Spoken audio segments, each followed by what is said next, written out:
battled them all. Incredible odds, football exile, and the stigma of size. But the Magic Man still amazes and excites all who watch.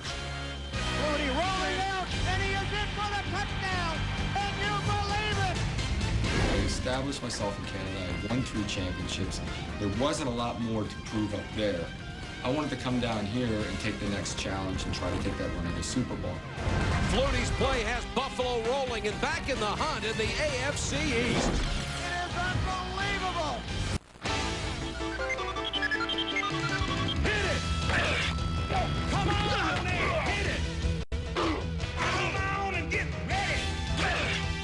I mean, really ready! Are you ready for some football? A Sunday night showdown! Yeah, the Panthers and the Bills go at it in a Carolina hoedown. The stadium is rocking with all my rowdy friends. It's Sunday night football on ESPN. Let's launch this thing now. Charlotte, North Carolina on a cool, crisp October evening, and right in the middle of downtown, Ericsson Stadium, where a sellout crowd of over 73,000 is here looking for a Panther victory #1 and to check out the exciting Doug Flutie. Hello, everybody. I'm Mike Patrick, along with Joe Theismann and Paul McGuire. It's great to have you with us. Buffalo comes in 3-3 after a winless September. They are undefeated in October and looking to go 4-0 to end the month. And Joe, right in the middle of all that excitement, a name from the past, Doug Flutie. He really is a name from the past, Mike. He spent 6 MVP seasons up in the Canadian Football League. Actually played 8 MVP in 6 of them. He's brought a magic to this Buffalo Bill football team where everybody believes in what he does. He's an improvisational scrambler. When he gets out and tries to make plays, there's never a dead play. He is the leader of this football team right now. He's taken over, done an excellent job, and when you talk to the players, they believe in Flutie Mania. On the other side, the Carolina Panthers are living proof of how fast things can change in the NFL. Just 2 years ago, they were in the NFC Championship game. Since then, 7-9 last year, 0-6 this year. How does Dom Capers get that elusive first victory, Paul? Well, it's very simple. You just run the football and you have to block Bruce Smith. Now, Carolina Panthers are dead last in the National Football League in rushing the football. 69 yards per game, and only 2 of their offensive linemen have started all 6 games. They need to be committed to run the football. Now, Blake Brockemeyer will start at left offensive tackle. He's coming off an injury. He's not 100%, and the only job he has to do tonight is block Bruce Smith. Good luck, Blake. All right, Paul, you can bet Bruce Smith is eager for the battle, while Steve Berline just eager for that first win. It's all next on ESPN Sunday Night Football.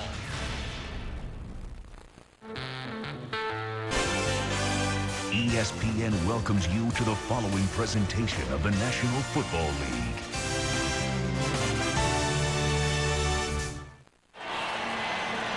Back to Ericsson Stadium. Let's check in on the sideline with Solomon Wilcox.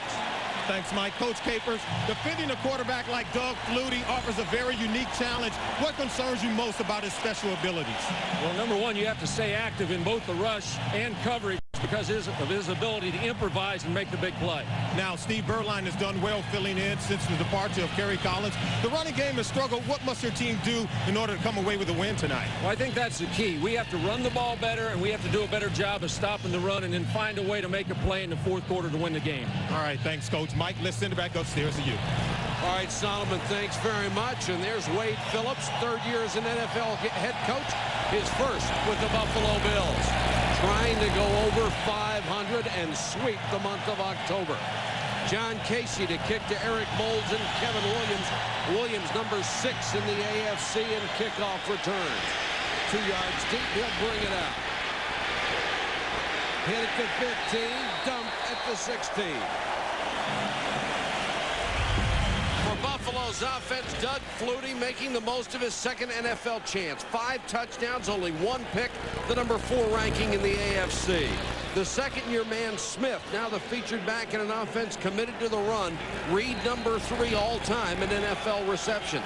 Up front, Brown has been to the last 2 Pro Bowls.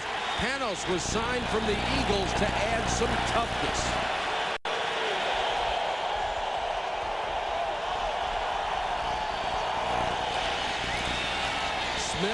delay. Nowhere to go. Picks up maybe 2. The Carolina defense has had trouble stopping the run. Gilbert had ended in the 3-4, not the impact player he was in a 4-3. It's a linebacker-oriented system, and Kevin Green has the NFL lead in sacks with 11 on a pace for a record 29. Injuries have weakened what should have been a great secondary.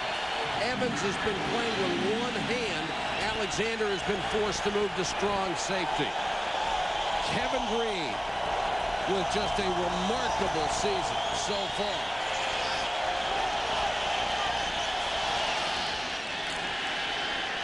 Flutie with time. Flutie. That's why they have fallen in love with him in Buffalo. There's no such thing as a bad play when Doug Flutie drops back to pass. He's so quick for a guy supposedly his age. Watch the quickness that he shows. He's still looking downfield. Now he seizes the opportunity to run. Reuben Brown, 79 on Sean Gilbert. That's his old roommate from college. Look at this. They're blocking. They keep Sean Gilbert inside along with Fina. That's just good blocking by the offensive line. 3rd and a yard. Flutie on a naked boot. Shovel pass. Remersma. 1st down. Oh, he's showing you the whole playbook on the first series. How much more can one man do?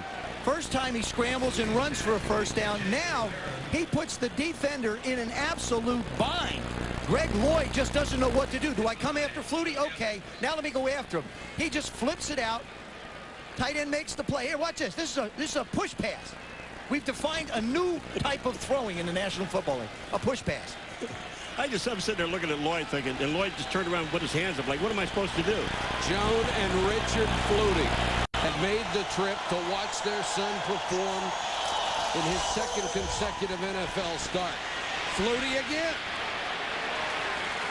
They got him, but he picked up 2. Kevin Green led the charge for the Carolina defense. He has fired up the Buffalo area so much simply because of plays like this. He has a magic about him. He always has. Ever since that Hail Mary at Boston College, people have expected the miracle from Doug Flutie. And there's Rob Johnson, the starting quarterback until he was hurt. Flutie says, I'm number 2. It is Rob Johnson's football team. Finally, a conventional play as Antoine Smith gets a couple. You mean him running around is not conventional? No, well, it is for him. That's what I was just going to say. The thing that has to be established tonight by the Buffalo Bills, they have to establish some type of a running game in order for the Carolina defense not to tee off and match up linebackers on Doug Flutie's attempted running lanes. It's very important that Wade Phillips' football team is able to pound out some 1st downs. Thurman Thomas in his new role as the 3rd down back is on the field, and we have a Carolina Panther down.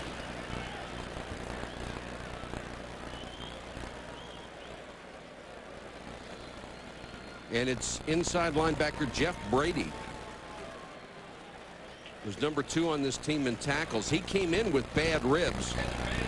May have re-injured them. We'll check on his condition when we come back. It looks like Brady has a cut behind his ear. He's being tended on the sideline. 3rd and 6. This is where Carolina has suffered this year.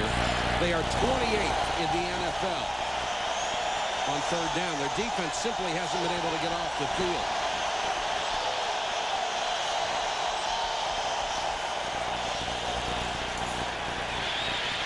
Flutie with time, throws complete, and diving for the 1st down, Eric Moulds. There is a marker down on the play.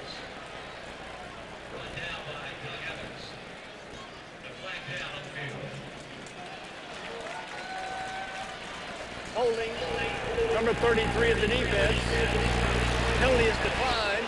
The result of the play is 1st down. It's Doug Evans, the right corner. I'm going to tell you what, Joe. I don't care how much magic you have. I don't care how tall or how short you are. I don't care what you weigh. If you have that much time to throw a football, you're going to find someone open. Yeah, Doug Flutie is a pro quarterback. You give him time, he's going to hurt you.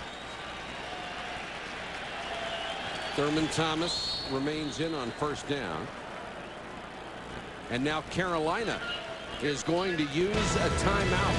Opening possession of the ball game. The Bills are moving. Joe Theismann, he can't throw over opposing linemen. Mike, a lot of people can't throw over opposing linemen. As we look at the ESPN pre-play, the objective is to throw through lanes. Doug Flutie's listed at 5'10". He's really not that big, but so what? His offensive line is 6'3½". They're probably 6'4". So what? The key here is when he drops back that those linemen create throwing lanes and that the receivers, as they run their routes, also hold themselves into the lanes to give Doug an opportunity to find them. That is the key to him being successful as a quarterback. That last play, Carolina had only 10 players on the field. That's why they used the timeout. Flutie straight back, unloads for Moles. And he got it. What a catch at the 20. He beat Doug Evans 31 yards. What a catch. What a terrific throw over the outside shoulder. But Eric Moles is working on Doug Evans. Remember, Evans only has one hand to work with. He releases. He can't get a jam on him. That's his strength. So Moles is running basically uncontested. Terrific job of keeping your feet in and focusing on the ball. Not a bad throw, huh? No, not a bad throw at all. Gets both feet down. Flutie so far, 3 out of 3, 50 yards. He's rushed for another 10. Over the middle, behind, caught by Moles. Touchdown.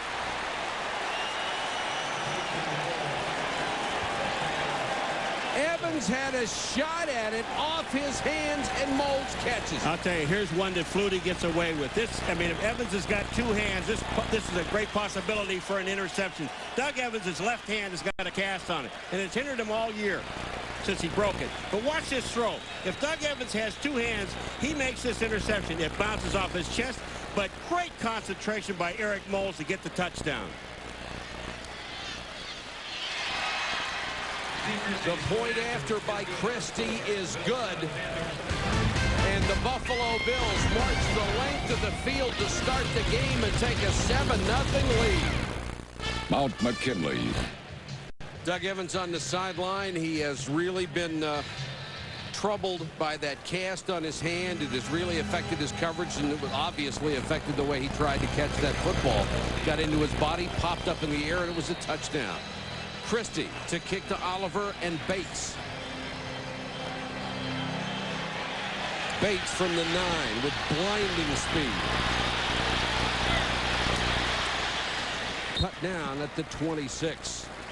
Solomon Wilcots down on the sideline was an excellent defensive back. It's tough enough to play with two hands, Solomon. How about one? Yeah, Mike, that's right. You know, ever since Panthers cornerback Doug Evans sustained a dislocation to his left thumb earlier this season, well, it has prohibited him from playing his normal physical brand of bump and run coverage. Here you see a healthy Doug Evans without a cast, getting his hands on Detroit wide receiver Herman Moore. Every coach will tell you in bump and run coverage, it's essential for a cornerback to get his hands on the receiver. He should have had the interception, but the cast didn't allow him to do so. Fred Lane on 1st and 10, and Lane barrels across the 30 to about the 32. Doug Evans, a tremendous free agent acquisition from the Green Bay Packers. And with Eric Davis at the other corner, they figured they were really set in the secondary. It's made it hard for him to go into the one-on-one packages they wanted to on the corner and be able to put a lot of multiple looks and pressure on quarterbacks. 2nd and 4. And tonight they want to run the football. Holasek, nice tackle. The Panthers offense now run by Steve Berline. He's thrown the ball very well with a quarterback rating that's now over 100. Lane has been frustrated with few chances in the running game, but Ismail and Muhammad are putting up better numbers. Injuries along the line have been the major problem. Only Lucina and David Garrido have started every game this year. Anthony Johnson checks in as the 3rd down back. 3rd and 5.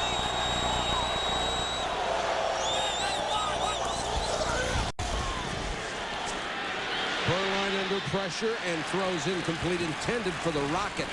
Marcellus Wiley coming hard from the left side. Again, you're just looking at a situation where Berline, when you don't have enough time to look down the field and you know that pass rush is coming. Marcellus Wiley, number 75, Bruce Smith, number 78, they were both coming. He had to get rid of it. Ken Walters, averaging only 40.8, and that's 14th in the conference. To kick to Williams. Beautiful high kick. Fair catch, called for and made at the 28. A punt of 41 and no return. We've got a timeout on the field. The Bills by a touchdown.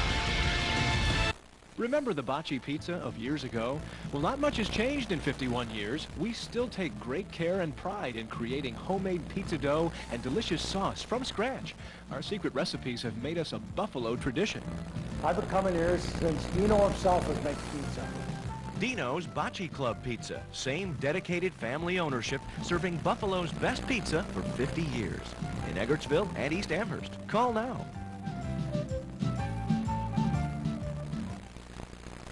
Jack Atkins Ford in South Buffalo is helping you gear up for fall with incredible deals on these Windstar vans and Rangers and F-Series pickups. And for a limited time, you can purchase these four-door vehicles starting at 1.9% financing. That's right, all three vehicles, 4 doors, starting at 1.9% financing. So stop by today and see why at Jack Atkins Ford we stand out.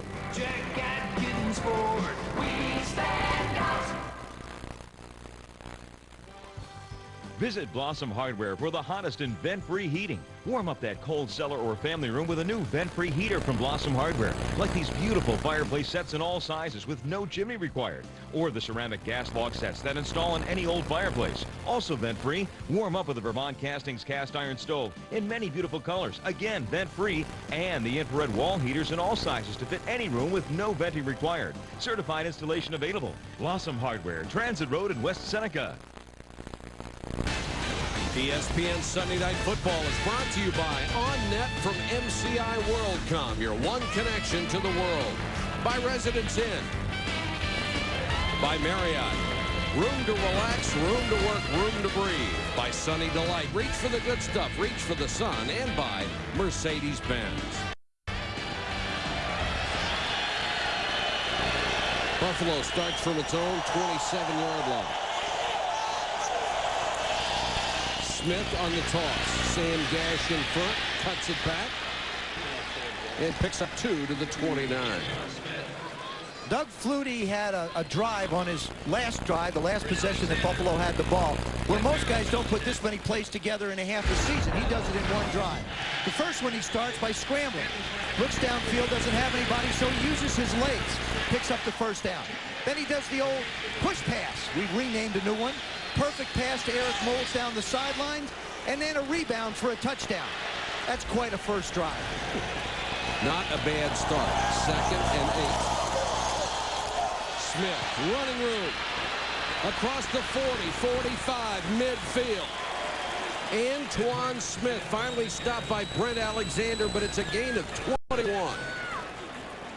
You know, we've talked to Antoine Smith about following Sam Gash, number 33, and the Buffalo Bills went out and got him on the offseason. Watch number 33 and watch what Antoine Smith does. He sees the block outside, but he sees the hole inside. So he told us yesterday, if that hole is on the inside, I'm going to take it. He took that one for 21. It's another first down for the Bills. Smith again. A couple this time. Keep in mind, Buffalo's record may be only 3-3, but in 2 of the last 3 weeks, they have knocked off undefeated teams, San Francisco and Jacksonville. What they really started to do is their passing game has started to get better. Wade Phillips feels like his defense is now starting to come into its own. They're playing very well as a football team, and when you talk to Bruce Smith, he said very simply, hey, the difference in our football team is the attitude that we put forward. Joe Pendry, who was the offensive coordinator here in Carolina before this season. Flutie, incomplete. His first incompletion of the game, again intended for Moles, and Evans out there on the coverage. Wasn't it interesting talking to Flutie yesterday and you know, just knowing him and coming down here after being in Canada, Joe, we asked him, said, do you feel like every single game you have to prove yourself? And he looked, yes, he said, I really do. I think that, you know, I'm always under the microscope for every game I play. Yeah, because no matter what he does, people are going to say, well, he did it because he's this or because he's too small. And he handles the pressure tremendously. 3rd and 7.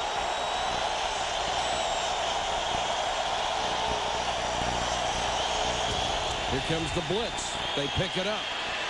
Flutie with time and throws a strike. It's a first down to Kevin Williams. His 11th catch of the year, and Eric Davis took him out of bounds, a gain of 19. Watch number 85, Jay Remersmont. He comes out, and he's going to chip on Kevin Green. This is how they block him. Remember now, he's a tight end. Wham! They take Kevin Green here. Now Kevin Green doesn't have a chance to get back here.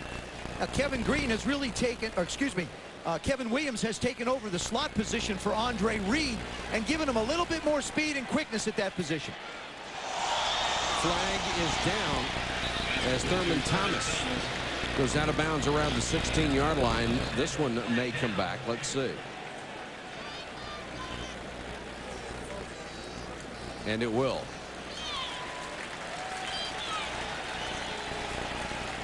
Illegal formation. The end is not up on the line of scrimmage. 5 yards. Repeat first down. That's one of those Canadian formations that Doug every now and then has flashbacks, and he gets guys lined up in different positions. Penalties have hurt the Bills. Well, on that play, they had Thurman Thomas split out, and he was the guy that didn't get up on the line of scrimmage. I mean, has he really accepted his role as basically the third down back?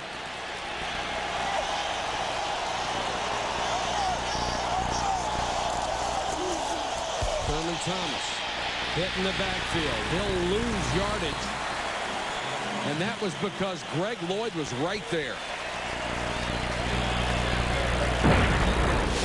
ESPN Sunday Night Football continues next week with a major battle in the AFC West. Tim Brown and the Raiders head to Seattle to take on Ricky Watters and the Seahawks. Join Joe Theismann, Paul McGuire, and me right after primetime at 8:15 Eastern. ESPN and ABC, your exclusive networks for primetime NFL football. 2nd and 18. Thomas remains in the game. 3 wide receivers. Flutie with the out, throws another strike to the 25-yard line. That's Andre Reed. What the Buffalo Bills are doing is they're putting Doug Flutie in the shotgun to give him an opportunity to see the lanes, to see the field a little bit easier. It's something they do with him that they don't necessarily do with Rob Johnson. But it allows him to be back away from the line. It's a little bit easier for him to see the zones. And I got to believe that Carolina is going to have to commit some people to go after him and get in his throwing lanes. They can't leave him stand back there and just pick the secondary apart. Well, he's already 6 out of 7 for 101 yards and a touchdown. 3rd and 6 here.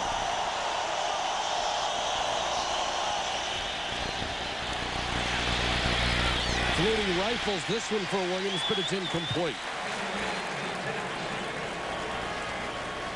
Have you got a shot from a low end zone to show how hard it is to see? Here comes the field goal team. Steve Christie will attempt to make it a 10-0 lead. And this will be a 43-yard attempt. Christie is at 7 of 11 this season. This one through the heart of the uprights, and the Buffalo Bills have scored on consecutive possessions and lead 10-0. Now, Mr. Wells, we're going to monitor your thoughts. Listen carefully. These overhead shots provided by the Southwest Airlines Aerial Cam high above Erickson Stadium for ESPN Sunday Night Football. It's the Nation's Bank Building in downtown Charlotte. Beautiful city, particularly at night. Christie floats one to the near side. Winslow Oliver from the 6. A seam up the middle, nailed as he got to the 24. The Buffalo defense shows both a 4-3 and a 3-4, but the constant is the excellent play of Washington, Hanson, and the future Hall of Famer Smith. At linebacker, John Holasek, the team's leading tackler. He's played so well in the middle, he received a big contract extension last weekend. In the secondary, Irvin and Smith, pretty good cover guys at the corners, and Jones at strong safety, a very aggressive player. Bruce Smith, 3.5 sacks so far, number 2 all time. Furline, short set, throws. Mohammed has it at the 31-yard line. Carolina has to establish some type of control on offense and keep the ball a little bit. First of all, to give its defense some rest. And Dom Capers, even though he wants to run the football, Steve Berline is an excellent quarterback if you want to run a controlled passing game like Gil Haskell, the coordinator from Green Bay, who's come here, has implemented. They are 4th in the NFL in passing, dead last in rushing. And they'll whistle this play dead.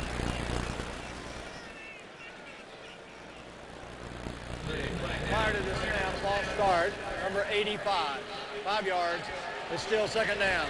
That's the guy you don't expect to make the mistake. The veteran Wesley Walls, the tight end.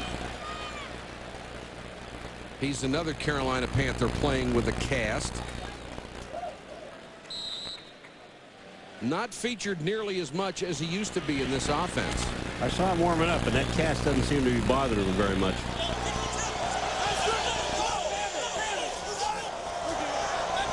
Second and 7 after the penalty. Berline, another short set. This one to the rocket up to the 39-yard line. And he's brought down by Thomas Smith.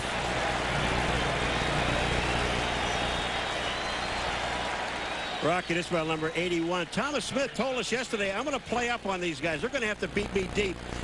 And this play here, the rocket came inside. That was just a beautiful pass by Berline. Those are the kind of plays that set up defensive backs to bite and then try and go up top on them.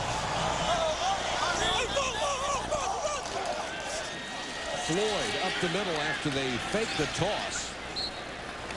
And Floyd will get about 3. Sean Price and Gabe Northern on the tackle for Buffalo. William Floyd was brought here because he's familiar with this offense. And the fullback in a quote-unquote West Coast style offense usually is an excellent receiver, gets his share of carries. So far this year, William Floyd only has 11 receptions and just 13 carries prior to that. He has got to become a bigger part of this offense as well for it to be productive. And it's the main reason he left San Francisco. He was just tired of being used as a blocking back.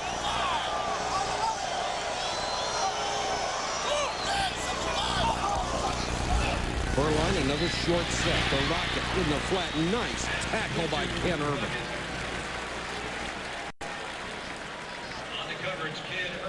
Gil Haskell has become the offensive coordinator, came down from Green Bay. He came here specifically to improve Carolina's passing game. And they have. They've been much more proficient. Their wide receivers have now become threats in their offense. The problem that they've had is they lived with an old running back offense style. He's going to modify that in the not too distant future as well. 3rd and 3. Out of the eye. Play action by Berline. Floyd can't hold it in the flat. Would have been a first down. Which one of you guys said excellent pass receiver? You? I did, but go ahead. Go ahead. No, this ball is a little bit high. Oh, thank you. It is. If Berline puts the ball way to the outside, look at Floyd. He's got to reach for it. Still, he gets 2 hands on the ball. He should have caught it. I agree with you, but I think, you know something? He was almost too open. If you're a quarterback and a guy is that open, so often you get out of your rhythm and the ball sails a little bit on you. I think that's what happened. Paul apparently just laying in wait tonight for either one of us. Good thing is, Paul, you don't have to wait long. Fair catch made at the 18 after a punt of 35. ESPN's college football lineup for next Saturday begins at 11 a.m. with College Game Day. Then at noon, you'll see Michigan battling Minnesota. And at 7:30, North Carolina takes on ACC rival Florida State. Our college football schedule on ESPN for this coming Saturday. Halloween coming out early here at Erickson Stadium. Well, defensively, Carolina's got to put something together. The Bills have had the ball 2 possessions. One 7 points, the other one 3 points. They got to start slowing them down. Antoine Smith is the single setback with gash on a wing.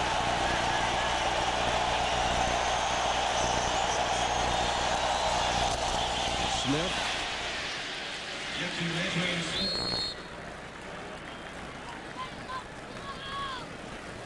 And if you're wondering what that gold-colored line on the field is, it is our latest technical innovation called ESPN's 1st and 10, a visual reference for you to always know the yard line an offense has to reach for a first down. 1st and 10 exclusively on ESPN.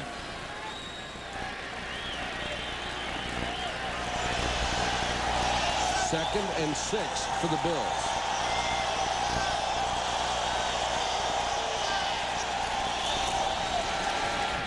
Flutie to Moles. Boy, Doug Evans was right there. Moles knew he was going to be drilled, and he made the catch. Moles is a great story because the first 2 years with injuries, he gave them virtually nothing. He really did, Mike, and now you take a look at a guy who's a hands catcher. Here comes the throwing lane. There's the lane that Flutie has to throw through.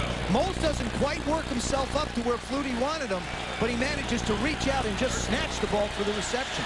He used to drop the ball an awful lot. Showing great hands on that one, 3rd and 1.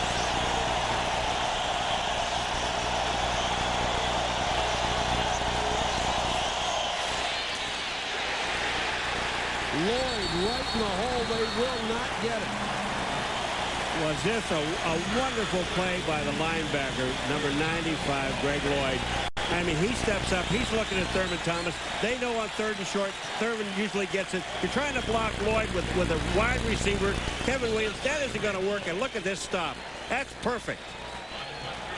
Greg Lloyd was brought in this year as insurance, and it has certainly paid off. Lamar Lathan injured his knees on IR very early, and Lloyd has been starting at that spot. Oliver signals fair catch and makes it at the 31. A punt of 40 yards, and the crowd saw the room he had and didn't like the decision. You know it's bad when you boo the punt returner. There's a lot of other things you can boo. Yeah, that's way down on the list, isn't it? It's like 17th your down. boo list. It's like, right, 17, 18.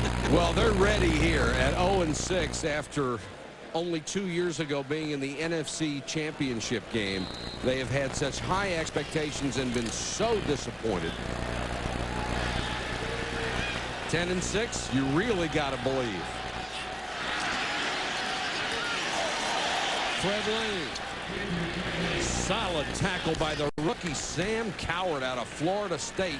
He has been very impressive when he's had a chance to play. 24 tackles in his last 3 games. 10-0 end of the first quarter in Charlotte.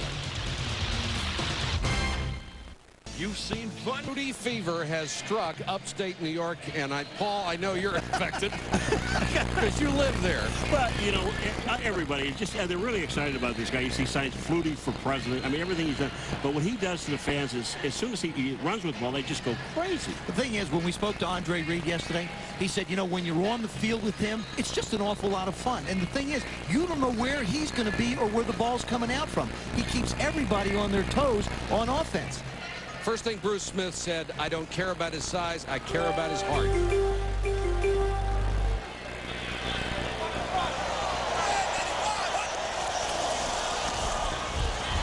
Berline under pressure. Nice throw down the middle. That's complete to tight end Wesley Walls. Gain of 23. I said it doesn't bother him catching the ball. Now he goes back and catches this ball with his right hand. He makes the right hand turn, and he'll come back and catch the ball. I mean, he knows he's got a bad left hand, but watch what Walls does.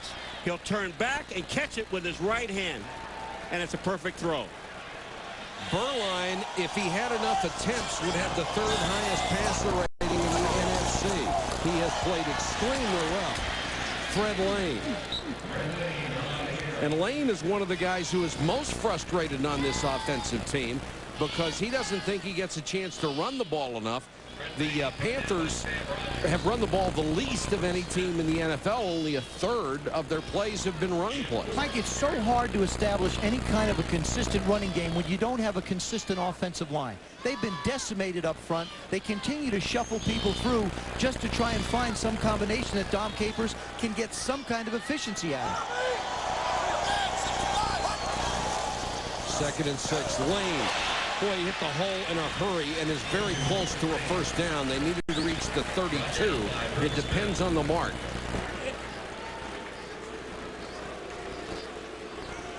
as we said before, running the football is an attitude. Stoltenberg and Garcia on Washington. Washington is 92. Watch this double team. They're going to take him down the line of scrimmage, and Lane just cuts it back into the lane. But again, in order to run the football, I don't care that there's only been 2 offensive linemen that started all 6 games. It is an attitude. You must believe that you can run.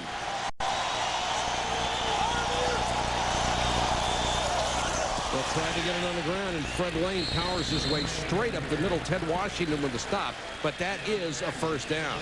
But I wouldn't run at Washington too often. Now, sooner or later, he's going to honker down, and you're not moving it. I'm going to show you what honkering down is. That means that you just drop your bottom and set those big legs in the ground. There he is right in the middle. That's honkering right there.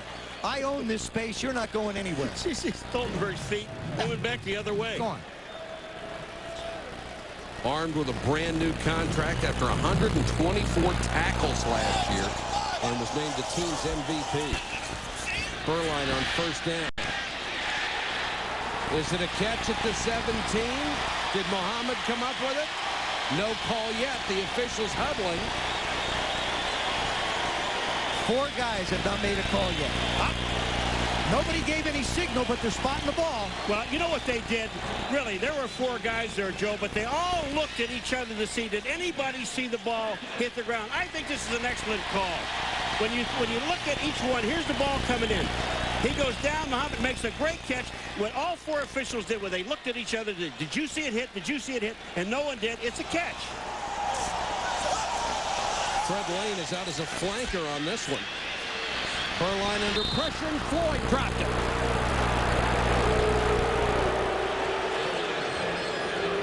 William Floyd may be frustrated because he doesn't get the ball enough, but if he drops those, they're not going to throw him anymore. Well, I'm not going to jump on you guys. You gave me that look. But here it is. I mean, Berline does a great job getting to the outside. He throws the ball. You've got to catch these. That's twice the ball's hit it in 2 hands. Not 1 hand, but both hands. And he's not wearing a cast. No. Great point.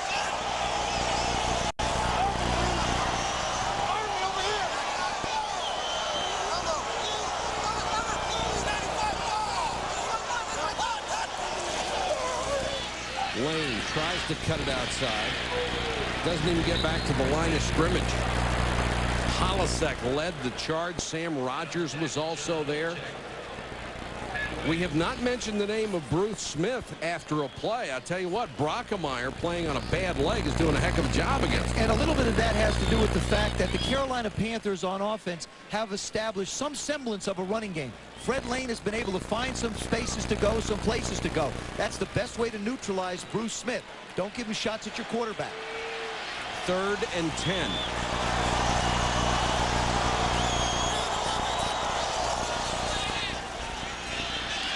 Berline with time over the middle, complete down to the 5. That'll be another first down.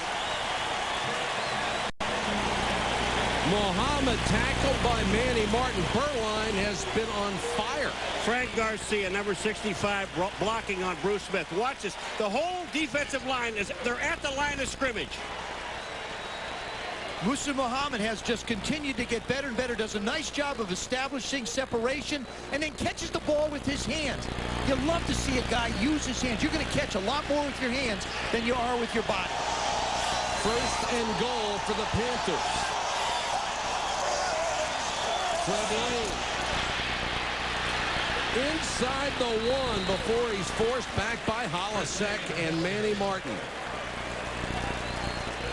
Well, we're talking about Bruce Smith, and Brockemeyer is going to have to block him, but he's going to get some help from Garcia, Frank Garcia, number 65. Watch this. They double down, but Brockemeyer gets him on his knees, and once you get Bruce down, that's it. It's over there.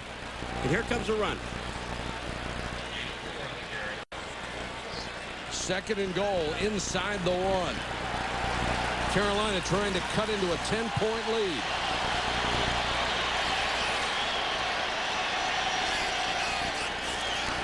Lane behind Floyd. No signal. It's 3rd down. Holisek again. What a play by Holisek. He runs all the way around this play to just manage to grab Lane by the feet. He comes running all the way around to make this play. Watch number 50. He's going to go all the way around to make the tackle over here. He sees the hold. He times the count. Now, there he goes, circling the wagons, then dives in and grabs his feet. Sometimes that's why I got the new deal. Sometimes you find guys by accident. He replaced Chris Spielman. He was an afterthought. 3rd and goal. Floyd. They crossed him up and gave the ball to the fullback. The flag is against Buffalo. Bruce Smith was offside. This is a touchdown. That's a nice call there.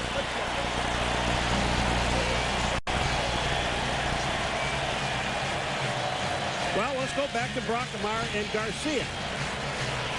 78-65.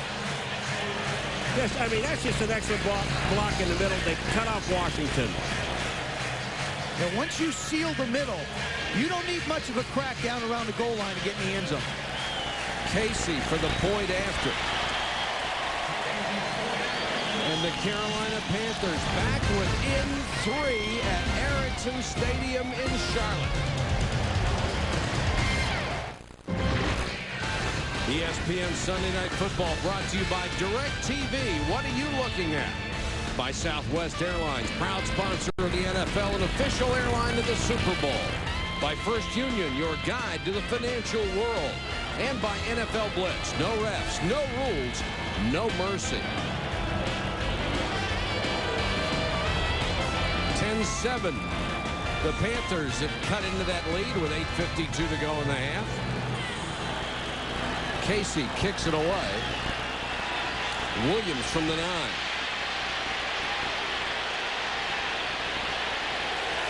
And can only get back to the 20.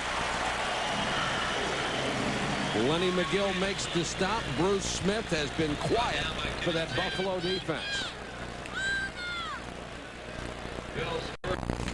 Get out of here. Get out of here. Would you please get out of here?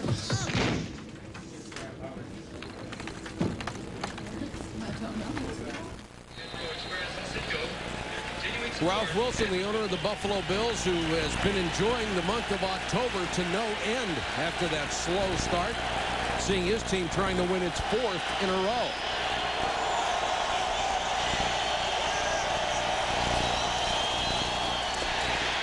Flutie under pressure, got it to Smith, and that one is going to lose yard. Jason Peter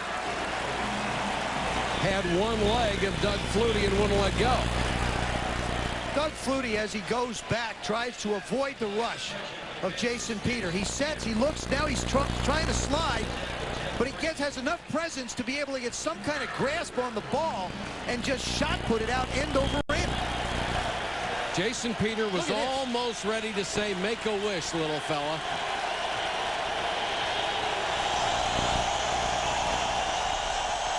Trying to change the play, and Thurman Thomas can't hear it.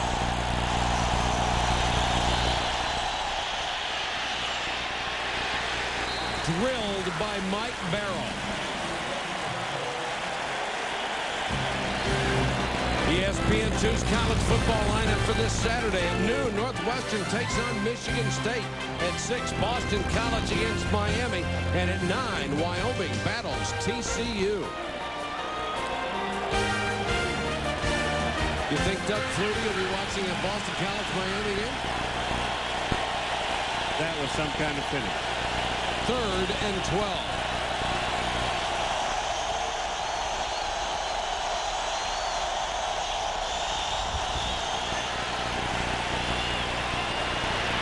Moulds!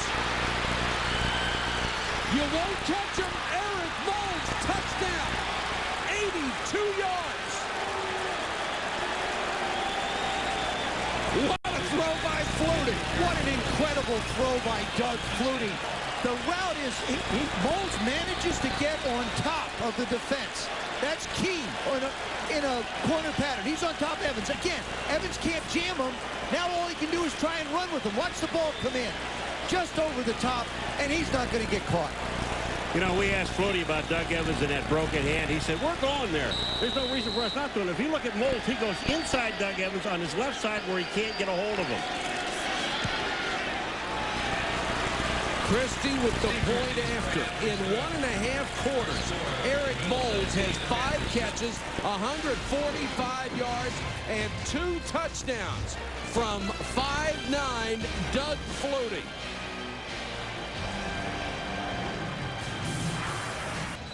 Doug Flutie's parents have known the magic all their lives, but other people are just now catching on. And this one will go out of bounds and give the Carolina Panthers great field position on the special teams error. 1st and 10. Look at Eric Moulds on Doug Evans. Doug Evans has got the cast on the left side. I know this is a corner route, but look where he takes him. He takes him way outside, and then he goes inside him where he can't get his hands on him. And then once that happens, Moulds is already behind. But look where the pass is, Joe. Perfect. Absolutely perfect. He brings it right in over the top. Defenders will always try and cut the corners off, and he brought it back in towards the field. It's been a long time since they have had a complimentary receiver to Andre Reed. They've got it now in Moulds. Fred Lane. Manny Martin takes him out of bounds, but not until he reaches inside the 40-yard line. A gain of 21 for Fred Lane. I said before this ball game, if Carolina wants to win this game, they've got to run the football, and running the football is an attitude. And you got to get some blocking out of your tight end if you're going to run it. Wesley Walls, number 85 on Sam Rogers, 59. Even though he's got the bad hand, he manages to get the right on him and lock up. Now Martin just has to take a good angle to try and stop Lane from going the distance. They are averaging 68.7 yards a game on the ground. They already have 50. Burline gets it out in a hurry. The catch made by the Rocket, and he's brought down by Ken Urban. Rocket Ismail is a guy who is reborn here in Carolina. When he got traded from Oakland here, he thought it was the worst thing that could happen to him. Oh, my goodness. And he's just continued to get better and better. He looks much more comfortable. He's very productive for Dom Capers, and he's really dangerous. If you get him a short pass, he makes somebody miss, he's going to be gone. Both he and Muhsin Muhammad having very good years in this winless 0-6 season.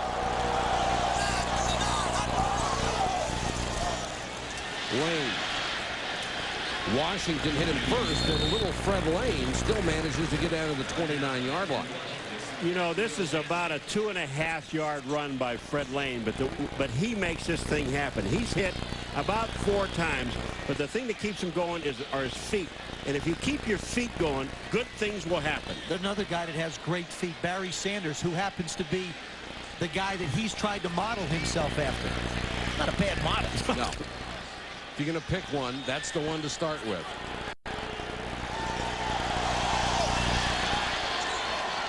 Third and a yard. And they'll blow this play dead.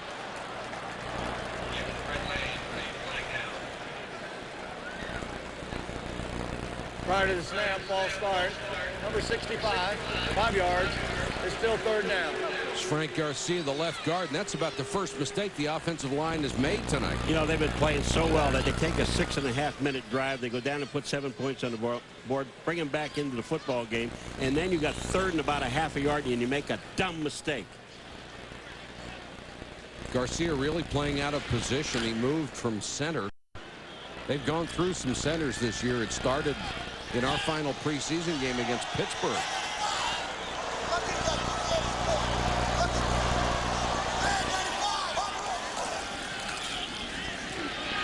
Burline, Muhammad can't hold it.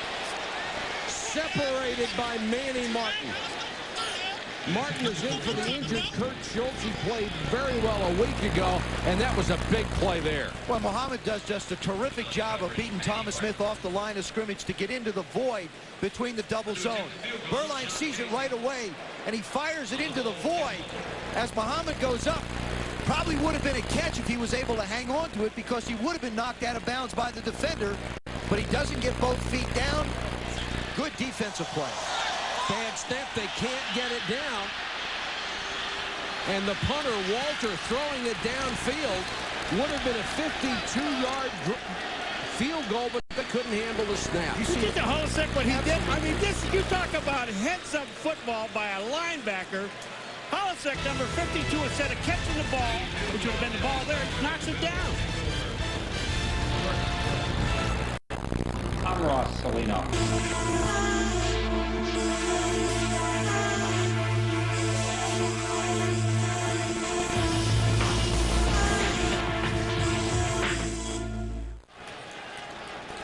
After the botched field goal attempt, Buffalo will take over at its 35. Smith lost his footing and went to the 39. Well, the two things happen on this play. Ken Walter, by throwing the ball, saves his team, Carolina, about 14 yards. There's John Holisek, and what he does, instead of catching the ball, he knocks the ball down, which he, well, all right, here we go. Ken Walter, watch what he does. He throws the ball, which saves his team 14 yards. Holisek knocks the ball away. It saves his team about 6 yards.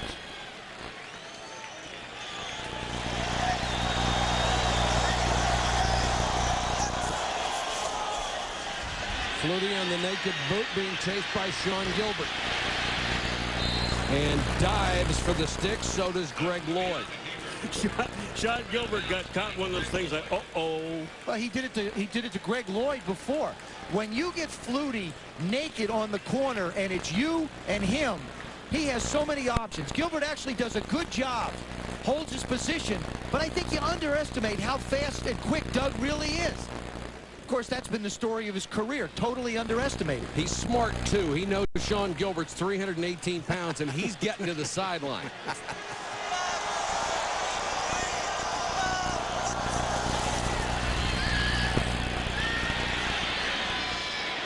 Flutie under pressure. That one is picked up by Kevin Green.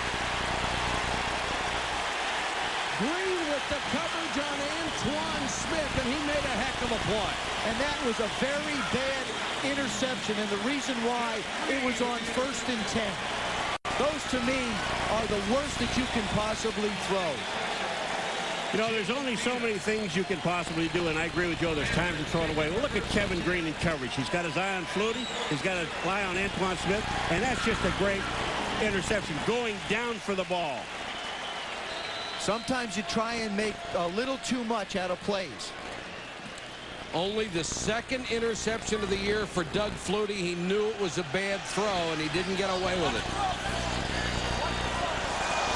Life for Carolina in Buffalo territory. Furlong to Lane in the flat.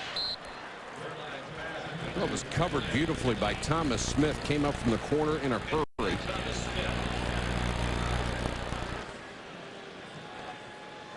Kevin Green, you say anything about guys who get down with an 0-6 record.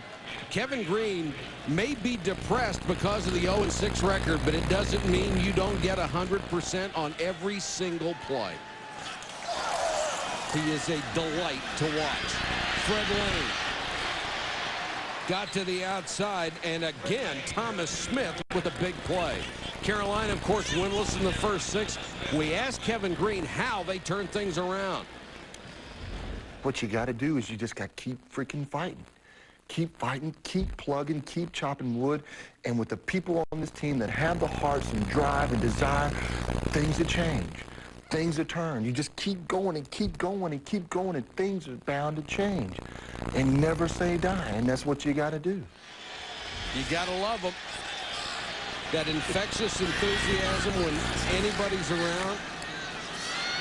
Furlong trying to keep the drive alive. Wesley Walls at the 31-yard line.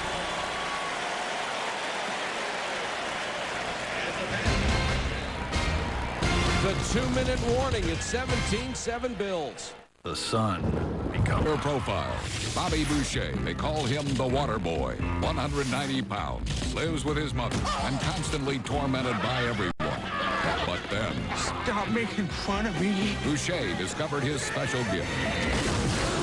Damn. Now the whole world will feel his pain. Please don't hurt me. Adam Sandler. The Water Boy. Rated PG-13. Starts November 6th. This is when the big dogs come out. In driving rain, pro football is played. That's one of the magnificent Panthers outside this gorgeous Ericsson Stadium in Charlotte. Those things are enormous, and this is a beautiful facility. You know, after we saw that Kevin Green thing, I'm not kidding. Yesterday was the first time, Joe Theismann, I've ever seen you come out of an interview sweating. Yeah, you would have too if you sat in front of Kevin. Look at it. Look at the eyes. Alone the eyes scare you. Believe me. It's the first time I think I have sweat. No, it is the first time. First and 10, Carolina. Kevin Green hoping his offense can do something. Furline with time going for the rocket and knocked away by Smith. 3 big plays in a row by Thomas Smith. 2 on run support, that one in coverage. Thomas Smith sat in the room yesterday with us and said, I want them to throw the ball deep. Go ahead and throw it deep. What he'll do is he challenges the rocket right at the line of scrimmage and then turns and goes with it. His little pump and go. They try to go up top. Now see him get his head around at the last second? That's a perfectly played ball. Run with the receiver. When he looks up, you look up, and then he gets that inside hand to knock it away. Thomas Smith out of North Carolina, an excellent cover corner. 2nd and 10.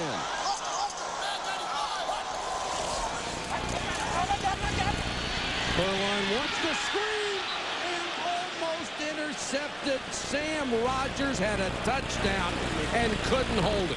The receiver fell down, and Furline got lucky. Well, I'll tell you, Furline got lucky, but Bruce Smith, and they're calling illegal contact. Number 28 of the defense, 5 yards, automatic first down.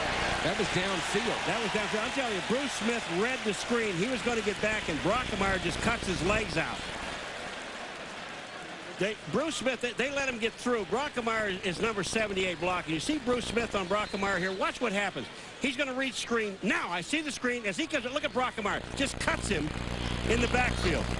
And in that tackle box area, that is not a clip. That is legal. It's not appreciated by defensive linemen, but it's legal. And Brockemeyer's done a heck of a job on the future Hall of Famer. Lane trying to get outside, cuts it back inside the 25. Sam Coward he's in there because of his ability to make plays. You talk about a guy who can just flat run from sideline to sideline. No matter how far Lane wanted to stretch this outside, number 56 was going to hunt him down. Watch number 56 from the left side of your screen. They can't block him. He flows too quick. And watch him deliver the impact. It's a position he played at Florida State. Terrific run defender.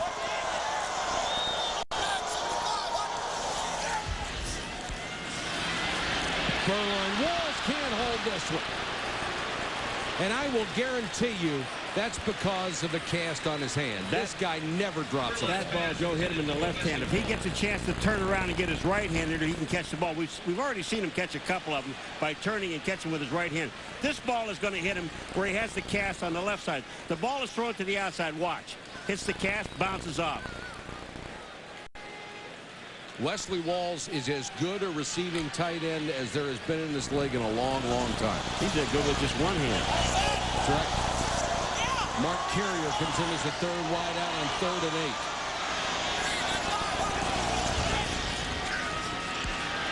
Furline dumps it to Johnson. Anthony Johnson down inside the 10-yard line. First down, Panthers. That's a real nice job by the wide receivers, running real hard to take the defenders and the linebackers all the way back past the 10-yard line and allow Anthony Johnson to slide out underneath the coverage. I said at the beginning of this game, Blake Brockemeyer, good luck blocking Bruce Smith, 78 on 78. Watch this. Is this good blocking? Furline looks downfield, sets it up nice. Anthony Johnson just slides inside. Furline over the middle. Henry Jones.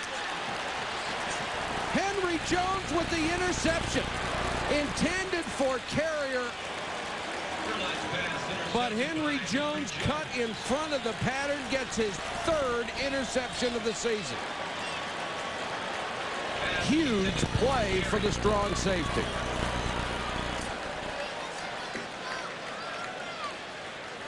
You just can't try and force it. Furline tries to get it in. Carrier's being mauled on the way out. You see what Furline sees? It's way too tight. Just way too tight down there. He had a clear vision. couldn't squeeze it in. Henry Jones having a big year for the Buffalo Bills. And now with less than a minute to go, we'll see what Buffalo wants to do on offense. They start with Antoine Smith, and he'll get it out to the 22. Coming up on the Toyota halftime report, Chris Burnham with the fastest 3 minutes in television. We'll take a look at the Jaguars and the Broncos, the big shootout in Denver, and we'll have Tom Jackson's analysis as well. And I'm sure you'll get to see a record-tying 63-yard field goal by Jason Elam.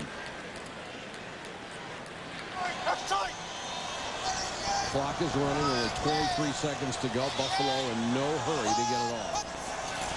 And Flutie fumbles the snap from center. All they're trying to do is kill the clock, and they nearly made the big mistake. And they just killed it.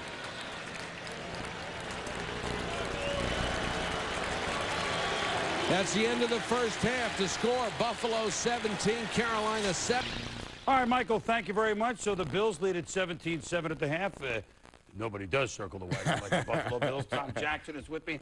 Tommy, we're watching two quarterbacks, and at least it's an exciting game. Well, a couple of mistakes made by both Flutie and Berline toward the end of the half in the form of interceptions, but the thing that... Michael, thank you very much. So the Bills lead at 17-7 at the half. Nobody does circle the wagon like the Buffalo Bills. Tom Jackson is with me.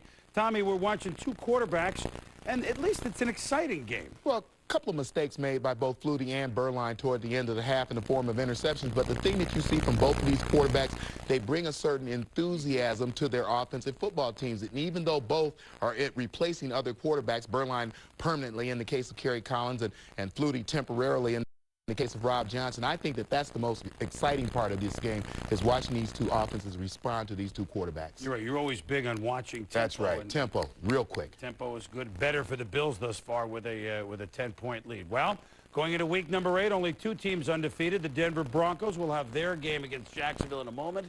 And the Minnesota Vikings at 6-0, trying to roll on. But would they win at Detroit? Remember, Detroit had upset Green Bay there just 10 days ago. Barry Sanders, the moves you've known for a decade. 127 yards, and Detroit led 13-10 at the half. For Randall Cunningham to Chris Carter. All he does, catch touchdowns. Vikings lead 20-13. And they have so many weapons. 134 yards rushing for Robert Smith. Watch him take Mark Carrier and abuse him. The Vikings roll 34-13. Big game atop the AFC East. Patriots Dolphins 9-9. First series overtime. Miami with the toss. On third down, they fought the law. The law didn't win. Ty Law pass interference. 2 plays later, Dan Marino, O.J. McDuffie, 25-yard gain. So they bring out Olindo Mare. Whoa! His fourth field goal, 43-yard good. Dolphins in first place. They win at 12-9. Dolphins and Jets. Boom! Victor Green was the truck that hit Steve DeBerg. Jerome Henderson, 53-yard touchdown. The Jets lead at 14-0. Vinny Testaverde to Keyshawn Johnson. J-E-T. They beat Atlanta 28-3. Ravens at the Packers. Before Brett Favre got on track, Roel Preston would return his third. 2 kicks, 1 punt for a touchdown this year. Look at him go. He could go all the way. Hurry up. Way. 71 yards. The Packers lead it. Favre, 2 touchdowns throwing. This one to Robert Brooks, 1 rushing. Pack over the Ravens, 28-10. They play the 49ers next week. Niners. Steve Young. First play from scrimmage for the Niners. Touchdown, Jerry Rice. 184 straight games with a catch-breaking Art Monk's record. Young to Rice 79 times. That ties Marino and Clayton. And watch the reverse. To Terrell Owens. And the move at the 5. Whoop! Touchdown. Niners beat the Rams for the 16th straight time, 28-10. Bucks at Saints. How bad was this? You tell us. Sammy Knight, good night with the pick of Trent Dilfer. Saints with a 6-3 lead. Troy Davis. Fumble! Bucks recover. 9-3 Saints in the 4th. Last gasp. Dilfer picked off by Chad Cota. 3-1. The Saints beat the Bucks on field goals. Bears at Oilers. Steve McNair down by 3. Willie Davis short of the first down. A bizarre ending with the Bears leading 23-20. They try a 49-yard field goal. The long kicker's Craig Hendrick. The short kicker's Al Del Greco. They're both on the field. Neither makes the kick. The Bears win 23-20. Bengals at Darrell Russell hits Neil O'Donnell at the fumble. Lance Johnstone, 40-yard rumble. The Raiders are 5-2, and they win 27-10. Seahawks at the Chargers. Joey Galloway scored on an 81-yard bomb already from John Freese. Look at him go. No one's going to catch him in the outfield of the Padres, not even Tony Gwynn. Touchdown, 17-3 Seahawks. With San Diego trailing by 7. 4th and goal. Ryan Leaf incomplete to Charlie Jones. Couldn't turn the mic up loud enough. Seahawks beat the Chargers 27-20. Monday Night Countdown. Mike Tirico, Tom Jackson, Sterling Sharp. We get you set for the Steelers at the Chiefs. And that starts on ABC with the blast at 8 Eastern, 5 on the West Coast, 3 in Hawaii.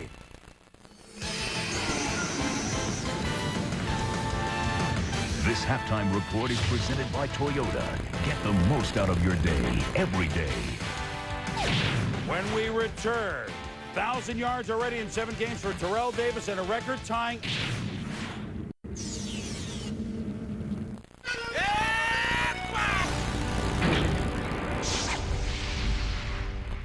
Welcome back to halftime. The Bills lead the Panthers 17-7. It was almost undefeated against undefeated, but Doug Flutie and the Bills upset Jacksonville last week, but still 5-1 Jacksonville at 6-0 Denver. The game of the day in the NFL. And the Broncos know that 2 years ago they were upset at home in the playoffs by these Jacksonville Jaguars. Terrell Davis would be a record-setting day for him. Well, John Elway to easy Ed McCaffrey, and McCaffrey was great today, Tom, before he got hurt. 10-3 Broncos. Now, this is what we're talking about. We showed you Tom Dempsey for a reason. 4 seconds to go. Jason Elam, 4 seconds left in the half from 63 yards. Man, he just split it. Jason Elam from Hawaii. 27-10, the Broncos at the half. Fourth quarter, Terrell Davis, and look at what he does. Well, one of their favorite plays, the slant-off tackle. You see Terrell, great balance as he gets it into the end zone. And then Terrell needing 5 yards to reach 1,000 yards within 7 games. He would end up getting that to join Jim Brown, who did it once, and O.J. Simpson, who did it twice. The only other guys to get 1,000 yards in 7 games. The Broncos have been 6-0 4 times, including the last 2 years, but they had never been 7-0 until now, when they beat the Jaguars 37-24. And this is a team that, well, if you stop one thing, you got to contend with something else, and they're very balanced, maybe more than some of them. Well, that's the key. Balance to the point, I think, where you have a Terrell Davis who quite possibly may be the best rusher in football right now, at least the best positive rusher in football. But you look at the numbers, 170 yards rushing, almost 300 yards passing, 465 yards against a Jacksonville defense that I think is much improved over the defense that they had last year. And I think the important thing is we've watched this season go on. The Denver Broncos now against the New England Patriots, who was going to be, quote-unquote, one of their main competitors against Jacksonville. When they got them in Mile High Stadium, they dispatched them pretty easily. So the key is home field advantage. They've now separated themselves from the rest of the conference by 2 games. Right. If they can force you to come to Mile High Stadium to play, very difficult time getting out of there with a win. The Vikings maintain their 2-game lead in their division over the Packers. They, too, are similar in so many weapons, although neither team has a dominating defense, but they haven't needed it yet. Well, they haven't needed it. They don't allow those defenses to be exposed. And we talk about home field advantage for the Denver Broncos. I think that's what Minnesota now has to do. They beat their main competitor, the defending NFC champion, Green Bay Packers, at Lambeau Field. A lot of teams like going to a dome in mid-December. It's harder for them to get that home field advantage. So I think they now have to establish that dome in Minnesota as a place that you don't want to come and play football. Well, they've established themselves pretty well. They're both 7-0. One other event in the world of sports we want to update you on. Rain, washed out the finish of the race in Phoenix. Rusty Wallace wins the Duralube Kmart 500, and that means that Jeff Gordon hasn't clinched it yet, but he's all but clinched his 3rd Winston Cup championship after the results on this day. Hey, Doug Flutie, he's so good he can turn interceptions into touchdowns. Water into wine. Bills lead 17-7 at the half.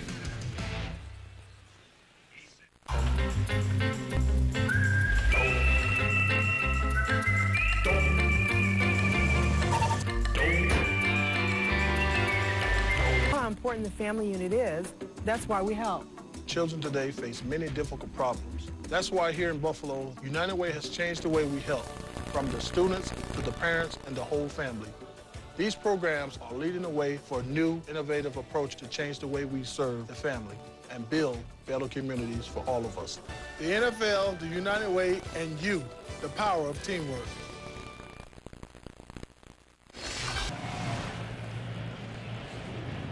Welcome back to Charlotte, North Carolina. The Buffalo Bills going for their 4th win in a row and a second-place tie in the AFC East, leading the Panthers 17-7 at the end of the first half.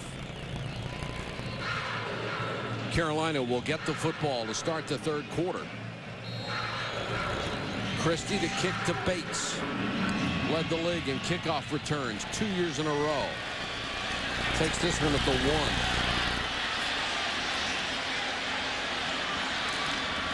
And Buffalo did a great job of covering that kick. Hill shielded the outside, and Mark Pike, the special teams demon, in on another tackle. First half stats, a nice advantage for Buffalo, 239 to 162. And the time of possession, Carolina actually leading in that category. They have one of the worst time of possession records in the NFL. It's, in fact, their 30th at 25 minutes and a shade over.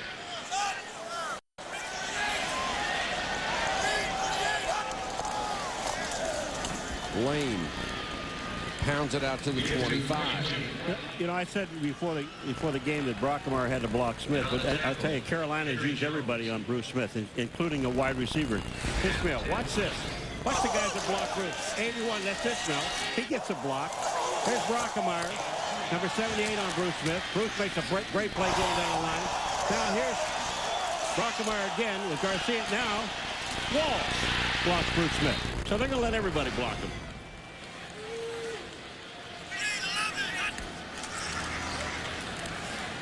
Burline to Walls. Wesley Walls cast on his hand and all, makes another catch, his 3rd, up to the 31, maybe the 32-yard line. Holosek was on him, and Walls comes up limping.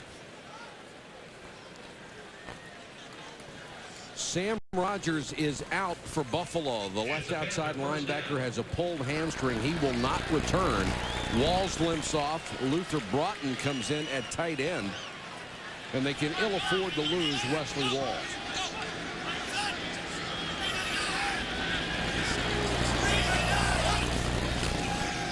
Here comes the blitz, and Fred Lane wrapped up by Brandenburg. Let's go to Solomon Wilcots. Yeah, Mike, I talked to Dom Capers at halftime. Felt like his secondary just gave up too many big plays in that first half. Felt like the defense is doing a good job of containing Doug Flutie. He says that his cornerback, Doug Evans, should have made the interception in the end zone. And you know what, Mike? He didn't use the Cavs as an excuse. He wants Doug Evans to make those plays. Well, it is an excuse. See, you know how an outstanding corner that Doug Evans is. And it's got to be extremely frustrating to him. Burline off his back foot, throws behind Broughton, and Jones in coverage. And there's a flag back. It looks like it's going to be roughing the Personal passer. foul. Roughing the passer. Number 90 of the defense. Bill Hansen. 15 yards. Automatic first down. I know that there's a sensitivity to it in the league, but they really got to take a look at that. I mean, they are penalizing defenders for just playing football. Burline steps up. Hansen does this now. Oh, no. How is... Well, he just grabs him. He doesn't... you know, it's his shoulder in the chest, not his head. That is a terrible call. I'm sorry. I mean, they just... You know, they've gone so far to protect the quarterbacks, and I certainly understand it, but you got to let these guys play football. Look how close Hansen is when he's releasing the ball. He can't pull up. He's right in the middle of a tackle. But the problem is he drove him into the ground, and that's what they see. Ismail on the end around. And Gabe Northern made the play on defense. I agree. I don't agree with what they're saying, but I'm telling you right now, Phil Hansen, it's not the hit because he doesn't hit him with the helmet, but watch him drive him into the ground. He takes a couple of steps with Burline. That's what they're seeing. Paul, he was a half step away. You have a legitimate right to hit the quarterback. That is the motion he was carrying. You can't pull off. He's got a body lean of 45 degrees when he hits the guy. That's impossible for a defensive lineman to do.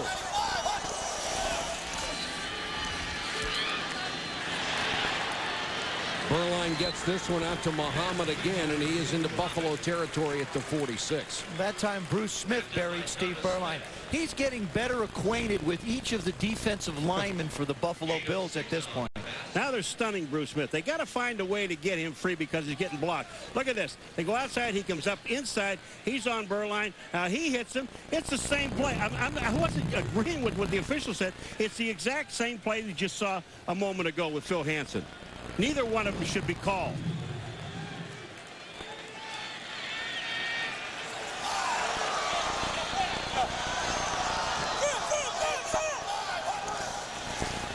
Berline on 3rd and 3. Throws back across the green, and Mohammed can't come up with this one. That may have been intended for Broughton. Well, Steve Berline only looked at 2 of his receivers. His 3rd receiver is the slot man hooking back on the left side. His progression should be the tight end, the back to the right. Then he should come back to a back hooking on the left. He only looked at 2 of the receivers that time and then was forced to flush himself out of the pocket. Kevin Williams will go back to his 10-yard line for Ken Walters' punt.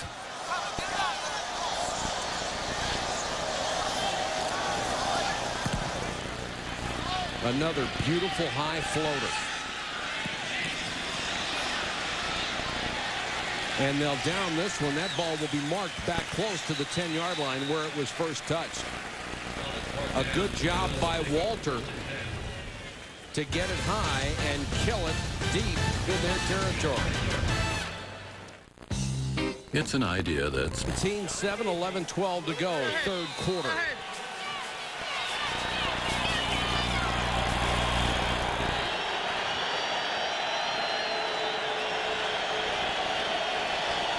Flutie and company take over at the 10. Antoine Smith cut down in the backfield. Doug Flutie has done so many different things in the first half of this football game, different ways of delivering the ball. There's a little push pass, then you bounce one up in the air for a touchdown, then you make a perfectly thrown corner route. He's thrown every throw you can make, except here where he tries to force the play and throws the interception. Trying to do almost a little too much at times, but gosh, he's fun to watch.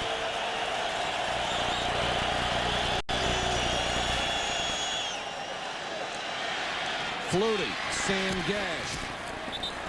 Should have a first down just across the 20 where Tony Veland made the tackle. We talked about the throwing lanes that are essential for every quarterback, and in particular for Doug Flutie. When you take a look at his pass chart, you'll see Doug Evans lives over here, so he's thrown a lot there. And you see the 4 balls that he's thrown over here. Nothing down the middle of the football field. That is what the offensive line is allowing Doug Flutie to do.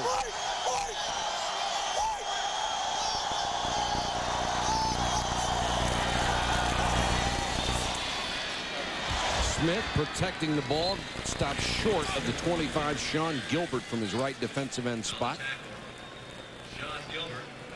You know, you talked about when Bruce Smith was on defense early part of the game, we didn't hear his name an awful lot. There's a guy on Carolina's defense who we haven't talked about a lot. That's Michael Barrow. He is the man that plays that weak side linebacker position and has really got to get involved in stopping the runs if they're going to be effective controlling Buffalo's offense.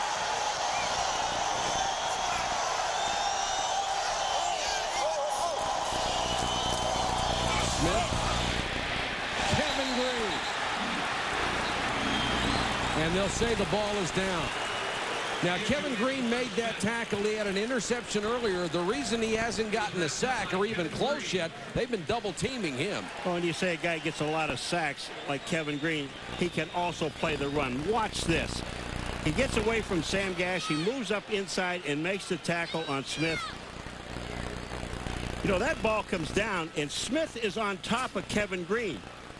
And they say when you're down, the ball, you can't have a fumble if your knee hits the ground. But on that play, it just looked like he was on top of Kevin Green when he fumbled. Antoine Smith, the injured player, will check on him. And 6 for Buffalo. Thurman Thomas in for the injured Antoine Smith. Here comes the blitz. Floating. First down. And a flag is down at the end of the play. They're going to call roughing, I believe. You see Jerry Ostrowski go over there and protect his quarterback? Look at Doug. He's smiling. Well, I'll tell you, you talked about Michael Barrow has to make some plays. He went down like a rock. Personal foul. Number 92 of the defense. 15 yards for unnecessary roughness. First down. That's Tarek Saleh, a backup linebacker. Well, on this play here with Flutie, first of all, he goes inside of Kevin Green, and Michael Barrow, you'll see him, number 56. Watch this, Flutie. He just takes out run. Here's Michael Barrow on the top of the screen. Look at him. He cuts back inside of him. He's on the ground. I don't know about that one either. You know, that's a terrible call.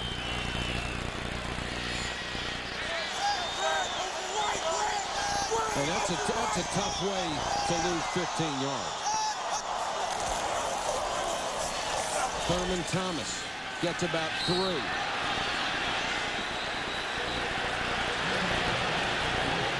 And another flag. Monday Night Countdown tomorrow night at 6:30 p.m. Eastern. Join Mike Tirico, Tom Jackson, and Sterling Sharp for the latest word around the league. Then at 8 on ABC, it's Monday Night Football. Cordell Stewart and the Steelers battle Andre Rison and the Chiefs. This was the same kind of play, the same kind of aftermath in the tackle. They threw the flag again, and now they're talking about it.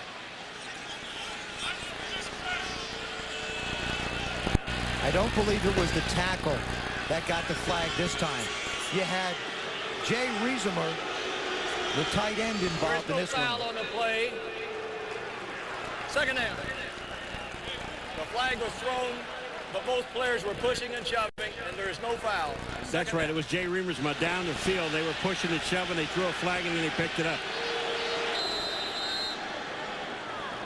Watch number 85 and Greg Lloyd go at it. Now there you see a punch. Let me tell you something. The officials, in my opinion, are right now losing control of this football game. They're throwing flags that should be called and picking them up, and throwing flags that shouldn't be called and assessing them. I think you're absolutely right.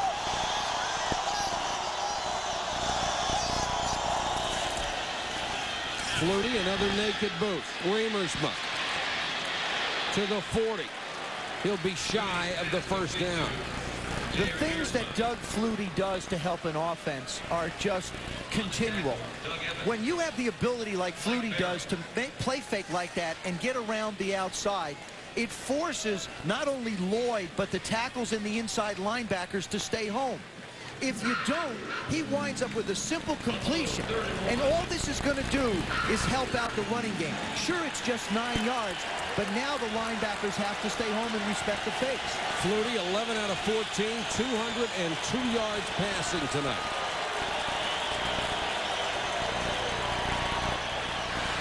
The quick out, complete to Reed. He'll pick up a couple. Flutie has gone over the 200-yard mark for the 3rd time in a row in his previous starts, in his previous NFL incarnation before he was exiled to the CFL. He never had a 200-yard passing game. Let me just say, being exiled to the CFL, being exiled someplace means you went someplace bad. The CFL is not a bad place to go. He was exiled by the league up there, right? It snows up there all the time. He was exiled. It does in Buffalo too, Michael. Not at this time of the year, it doesn't.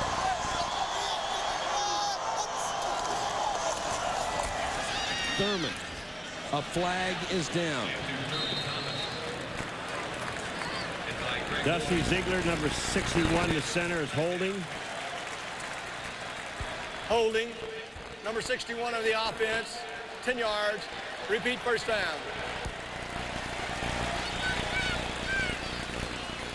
And while he was north of the border, all he did was throw for 41,000 plus. It's not a misprint. 270, count them, touchdown passes. He ran for 70 more. See, that's not exile. He wouldn't have anybody to play with. 6 MVP titles, and he probably raised wolves during the offseason. Yeah, but they only had 3 titles, though, CFL titles. 1st and 20 after the holding call. Screen. Thurman Thomas. Beautiful diagnosis by Jason Peter, the rookie. Oh, Jason Peter plays this thing so perfectly, and if Thurman Thomas gets away from him, he's got at least the first down. But Jason Peter reads the screen, gets back outside, and makes the tackle on Thurman Thomas. This defense suffered. There's Antoine Smith. He looks like he'll be able to play. This defense for Carolina has played very, very well. They have had so many injuries. Jason Peter missed all of training camp. Chuck Wiley was going to be the defensive end. He got hurt.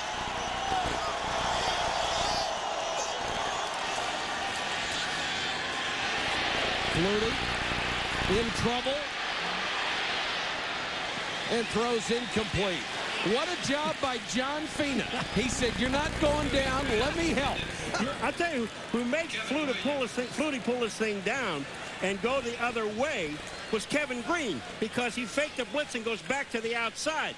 Now Flutie comes over here and watch John Fina. Now, you're not going down yet. You got some work to do yet. Let's get him back on his feet and move him around and throw the ball. That's beautiful. Slams the brakes on Alexander, misses him. Fina helps him up. And then he has the presence of mind to avoid the sack by throwing the ball away. After almost every play, someone in Buffalo's huddle is smiling.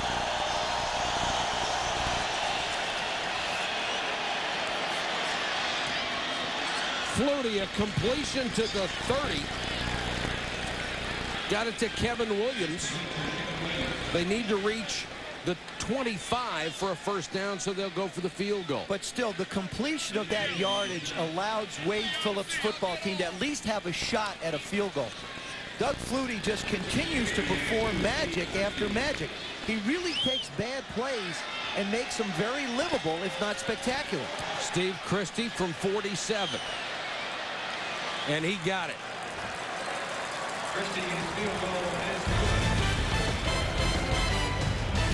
Back to Charlotte after this. One explosion, yeah. Either he's dissatisfied with the team or it's the cheapest Halloween outfit ever. Well, I saw him with the bag off. And if I were him, I'd keep the bag on. Christie to kick it away with the Bills leading 20-7. Oliver and Bates are deep. Bates from the 10. Bates got it to the 34-yard line. Timeout on the field, 4:17 to go, third quarter, a 13-point Buffalo lead. Hi, I'm Tom Neff, president of Neff & Sons. Flutie flushed. Throws it down. Caught by Boston College. I don't believe it. It's a touchdown. 20-7, Bills over the Panthers. 4:17 to go, third quarter. Jerry Richardson, the owner of the Carolina Panthers.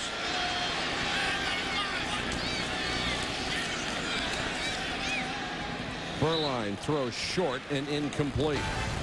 ESPN Sunday Night Football is brought to you by Visa, the preferred card of the NFL. It's everywhere you want to be. By Sprint for all the ways you communicate. And by Applebee's, America's favorite neighbor. You belong to Applebee's.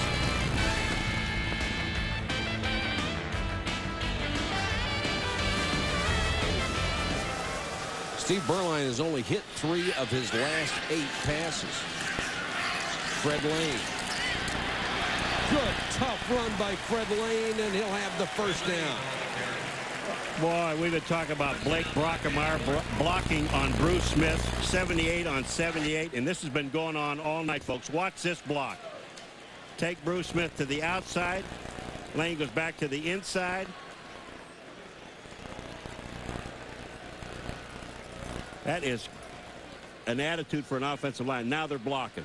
And they were not sure until just a few minutes before kickoff whether Brockemeyer would be able to go with a knee injury. Lane again. Crosses the 45 to the 47 where Ted Washington dragged him down. I think Carolina has established the fact that they can run the football now. I think they can utilize that in their passing game. It's an excellent way to pass protect the play action faking. Give Berline an opportunity now to try and eat up some yards. You're down by 13 points. You're going to have to get some points on the board sooner or later. And grinding it out on the ground isn't going to get it done with a little over a quarter left. 2nd and 8 for the Panthers. Berline short set. Muhammad makes the catch. He'll be 1.5 yards shy of the first down, drilled by Manny Martin, who was a big hitter at free safety. Carolina offense has got to take some shots down the field. I know it's a West Coast offense and it's a short passing game. I still believe that you have to throw the ball down the field. Gil Haskell has been brought in here to improve the passing game, which he has. But you still have to try and do it because referees are going to call interference almost 90% of the time. They've had one pass tonight over 15 yards. And they certainly have the speed on the outside. 3rd and short for Berline. Trying to run for it. He needed to reach the 45-yard line. Sam Coward brought him down. It will totally depend on where the referee spots the ball. And it's a loose ball. Buffalo has it. And now a flag comes down.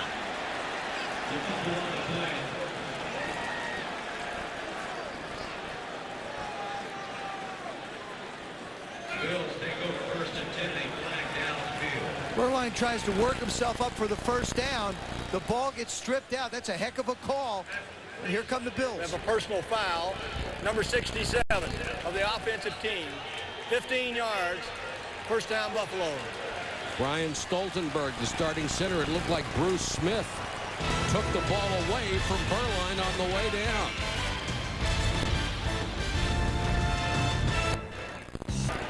Tonight's headlines. The Falcons, Steve DeBerg at 44 becomes the oldest NFL player to start a game since 1925. Jerry Rice with another NFL record in his pocket, 184 straight. And Jason Elam, a 63-yard field goal to tie Tom Dempsey's long-standing record. That was amazing. All I can say is I haven't been very fortunate in my life because I've been able to see both of them. Tom Dempsey's 63-yard and the one Jason Elam hit today. And it could have been 66. The other thing is, too, is Wade Phillips is going to have a decision coming up regarding Doug Flutie or Rob Johnson. I don't really think it's going to be much of a decision. Doug Flutie has done a great job keeping this team going. When Rob Johnson is ready to play, he will be the quarterback of the Buffalo Bills. As Thurman Thomas says, who did you pay $25 million to? He's going to be the starter. Flutie under pressure. Thurman Thomas. He's amazing. Oh, the fake. First of all, there was a fake to Thurman Thomas. Then he hits Kevin Green and knocks him off stride. And then he catches the ball. So Thurman Thomas does 3 things. 1, watch him to the right, 34. The fake to him, bam, he'll hit Kevin Green. Knocks him inside. Now watch. Flutie gets away from Kevin Green. And Thurman Thomas goes downfield and gets open. That's experience. Those are veteran plays. Thomas thriving in this 3rd down back scenario.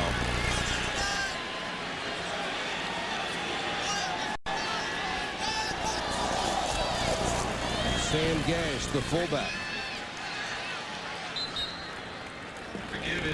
Joe, back to your point about Johnson, I think the most pressure is going to be on Rob Johnson because he's the guy that's got to follow all this fanfare about Doug Flutie. I don't think anyone disagrees. Rob Johnson is a very good quarterback. He has a chance to be a terrific quarterback. But that's a tough situation to be in. Well, it's not tough right now for Wade Phillips, to be perfectly honest with you, Mike. You're absolutely right. If Rob Johnson doesn't play well and Flutie continues through this game and next week if he's not ready to play well, and then Rob struggles, then you're going to have the questions come up. Right now, they've got a perfect scenario.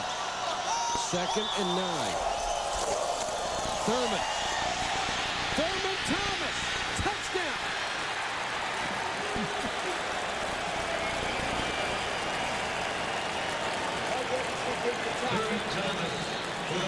Because Antoine Smith has the sprained ankle, Thurman Thomas stays in on all downs and rips off a touchdown run. Joe Panos Well, look at the blocking here. Here's Remersma kicking out. Fina gets a good block. Panos gets an excellent block. Here he comes around number 72. Watch Thurman just break this tackle of Doug Evans. The extra point is good, and Thurman Thomas now being used as a third down back for the most part may extend his career for a long time. Thurman Thomas still showing he has a lot of power as he breaks through. Tony Veland, number 36, is going to slice across and try and make the tackle, and he just manages to step out and get it through. Doug Evans just continues to have problems with his hand. Here comes Moles trying to block him. Now Evans is going to try and get away, but he really can't because he can only use the one hand. Wade Phillips, who saw this season start so badly with 3 consecutive losses, games that they were in and did not win. And the Carolina Panthers have seen this before. Their fans, looking right down the barrel of 0-7, are leaving Ericsson Stadium. You know, when you see Wade Phillips walking on the sidelines without a headset, when they were 0-3, that was one of the things that people griped about. Why doesn't he have a headset on? Why isn't he in the game? Jerry Richardson, another solemn evening for him. He put a lot of money into free agent signings this year and hasn't seen much of a return for it. Bates from the 5. Got to the outside. Knocked out at the 32. ESPN Sunday Night Football continues next week with a major battle in the AFC West. Tim Brown and the Raiders head to Seattle to take on Ricky Watters and the Seahawks. Join Joe Theismann, Paul McGuire, and me right after primetime at 8:15 Eastern.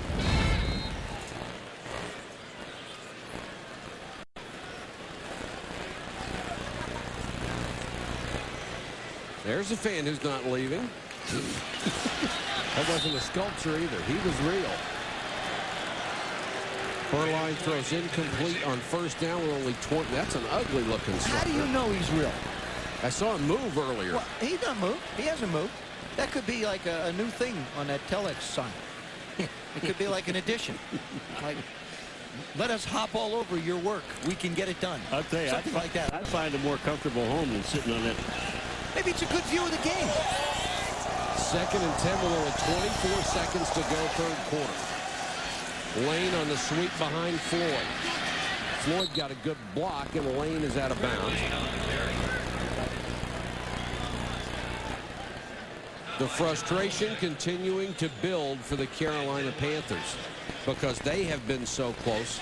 And Dom Capers finds that first win so elusive. And Dom Capers talked about the character of his football team and said, hey, look, I like this football team. They've hung together. They really have. This is the second game of the year that they really have had trouble staying in the game. They've given up a lot of big plays in this game, but still the Panthers hang tough. That's the end of the third. There's an old Kerry Collins jersey on the wall here at Ericsson Stadium, and he certainly caused a controversy here when he went into Dom Capers' office. And according to Dom Capers and then the quarterbacks who he met with afterwards said his heart wasn't in it and asked out of the lineup. It led to his very rapid release, and really Dom Capers and the Panthers had no other choice. You have someone that asks out of the lineup, especially the quarterback and the leader, you can't keep him on the ball club.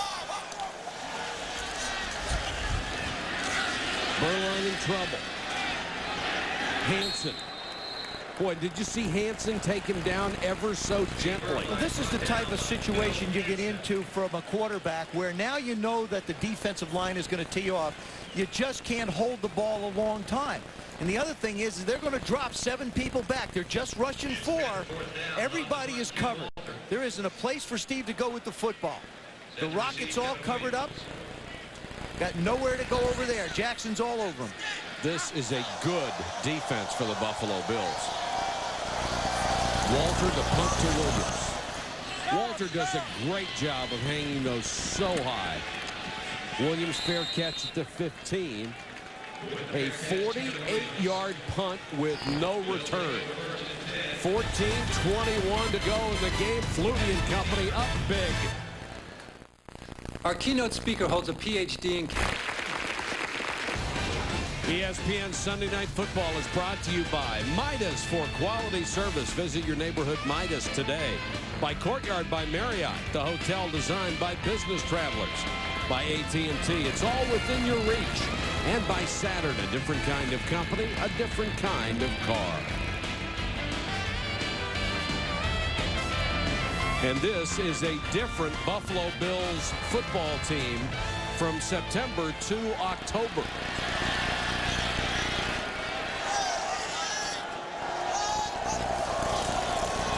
Thurman Thomas. Doug Flutie, for 3 weeks in a row, has thrown for career highs. Tonight, 245 yards. And the rating, 131.9. That is almost off the scale. Well, you know, the one thing about this Buffalo Bill team, and I happen to live in Buffalo, Joe, is that they've been bad-mouthing the offensive line since day one. And this offensive line, as of 4 weeks ago, put it all together.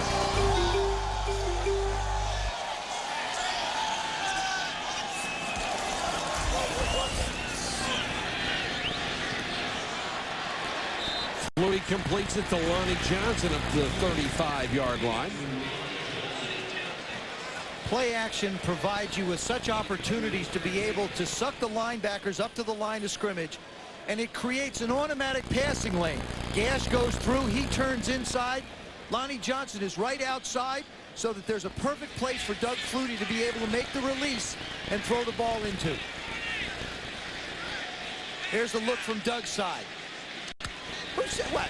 What's wrong with that? You could be 5'1" and make that. All he's done is 16 out of 20 for 262 yards. Thurman hit at the line. Richardson came flying up from his safety spot.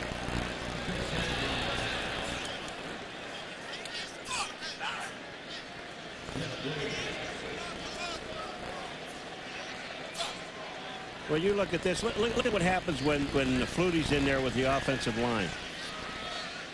Gets sacked once every 30-plus dropbacks.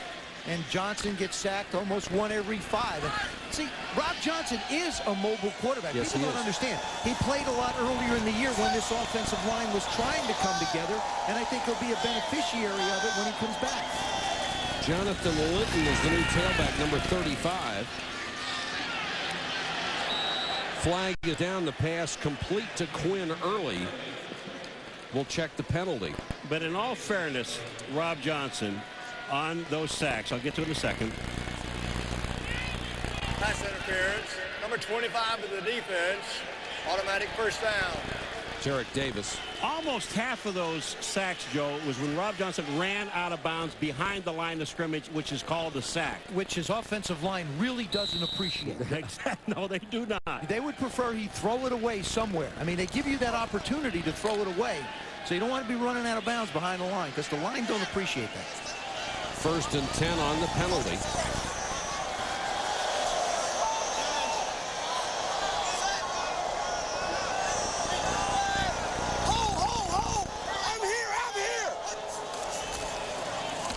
Linton.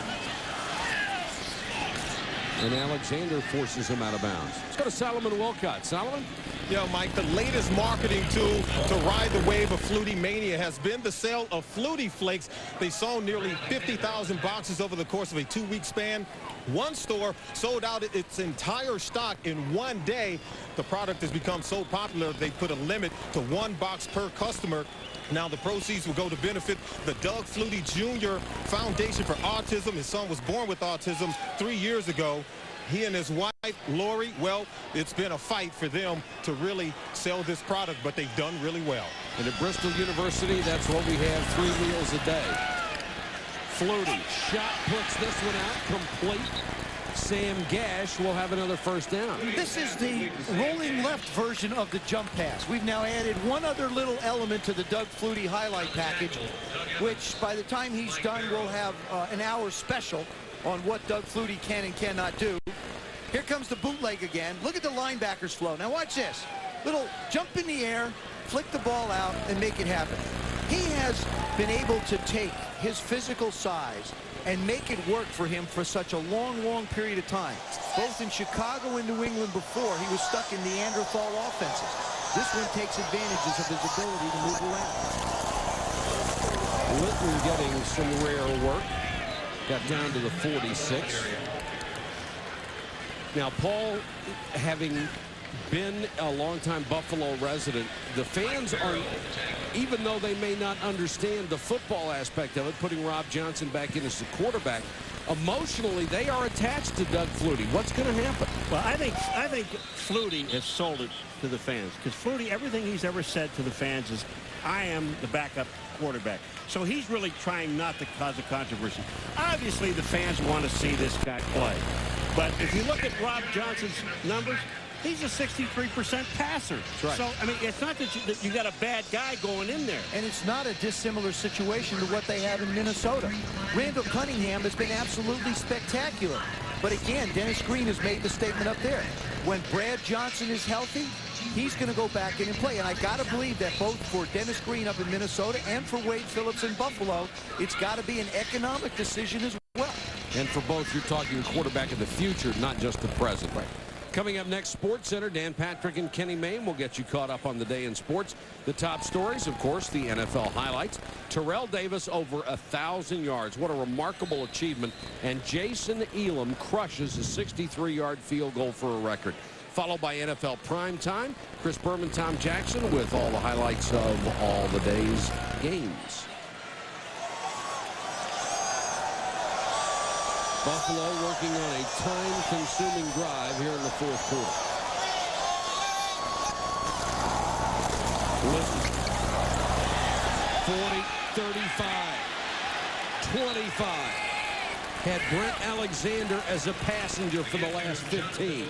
Jonathan Linton has been hurt for a few weeks, and they really liked him. But when you give this guy a hold, Jamie Nails, number 74 for the Buffalo Bills, is going to get a block. Jamie Nails is a whole offensive line by himself, but he gets a great block on Jeff Brady and opens a hole for Jonathan Linton. Jamie Nails is a healthy rookie, 6'6", 354. Probably isn't done growing.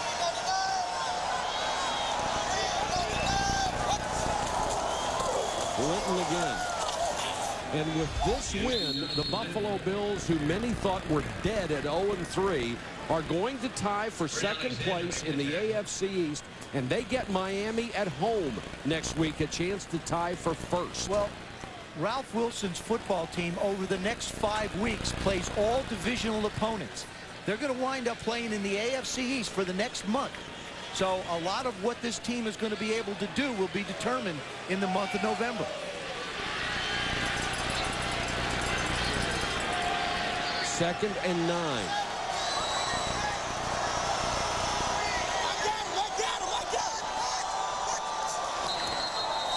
And they'll whistle this play dead. Please blow dead, flag down on the field. Hart, number 84, 5 yards. It's still second down. Joe, here was what you pointed out. They'll have 3 of the 5 at home, 5 consecutive divisional opponents. And not easy. It's never easy, but, you know, I've found that they're going to play New England twice within 3 weeks. I have found as a player preparing for games like that, it's easier because, I mean, you're familiar with everybody. You've seen everybody.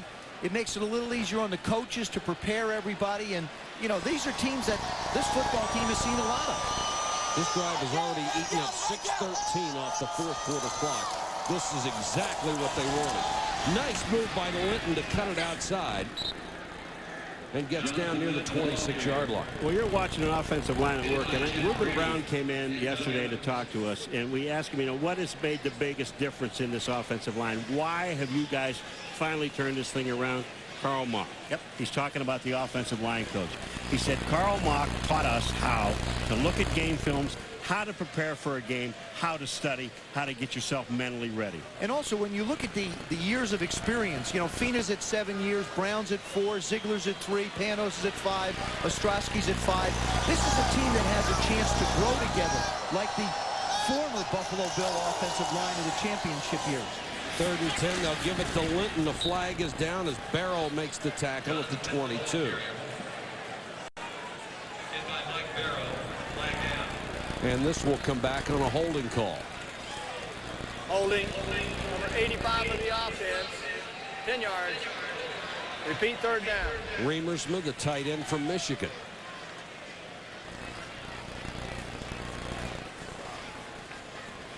That's what being undefeated in the month of October will do for you. The other thing about it is when you talk to these guys, that each one of those guys came in yesterday and you talked to them, including Flutie, they know they can win. You know, they went 0-3, and people talked about them. They can't win a football game. They can't do this. They can't do that. Except the guys that didn't believe it were the guys that are on the field. They're the only ones that matter. That's right. Do believe in it. You saw Antoine Smith on the sideline. We are told he is fine. They just didn't need him to come back in the ball game. And that's wonderful news for Buffalo. Flutie to Quinn early at the 26-yard line. So bring up a 4th and long.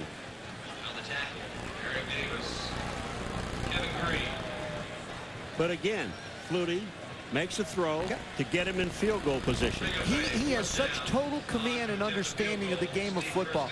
Through this entire drive, he's bled the 40 and the 25-second clock down to 1 every time he snapped the ball. Christie has already hit from 42 and 47. This is 44. And he got it. Christie, 3 field goals from better than 40 yards, and the count rises to 30-7. Cream puff, mama's boy, panty waists. Get into a Ford truck and find out what tough really is.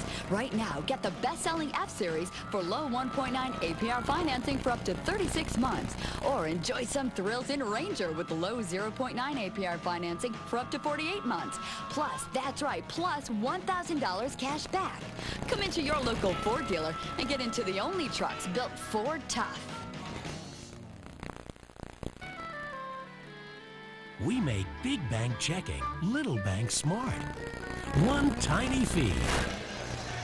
These overhead shots provided by the Southwest Airlines Aerial Cam high above Ericsson Stadium for ESPN's Sunday Night Football, where it's the Bills over the Panthers 30-7. Buffalo now cruising to its 4th consecutive win. Christie to kick off to Bates and Winslow.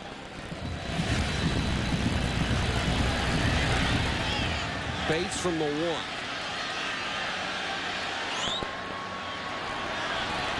Caught and dropped at the 30. Gabe Northern down on special teams. Doug Flutie with another career-high passing performance, leading the Buffalo Bills. Sunday Night Football. We bring you the Raiders. This time matching up against their AFC West rival, the Seahawks. ESPN Sunday Night Football. Coverage begins at 8:15. I gotta watch that game. The bags are out at Carolina, and I can honestly tell you, I hate to see this. This is only the 2nd game. They haven't had a chance to win until the end. These guys haven't given up. They're still playing hard.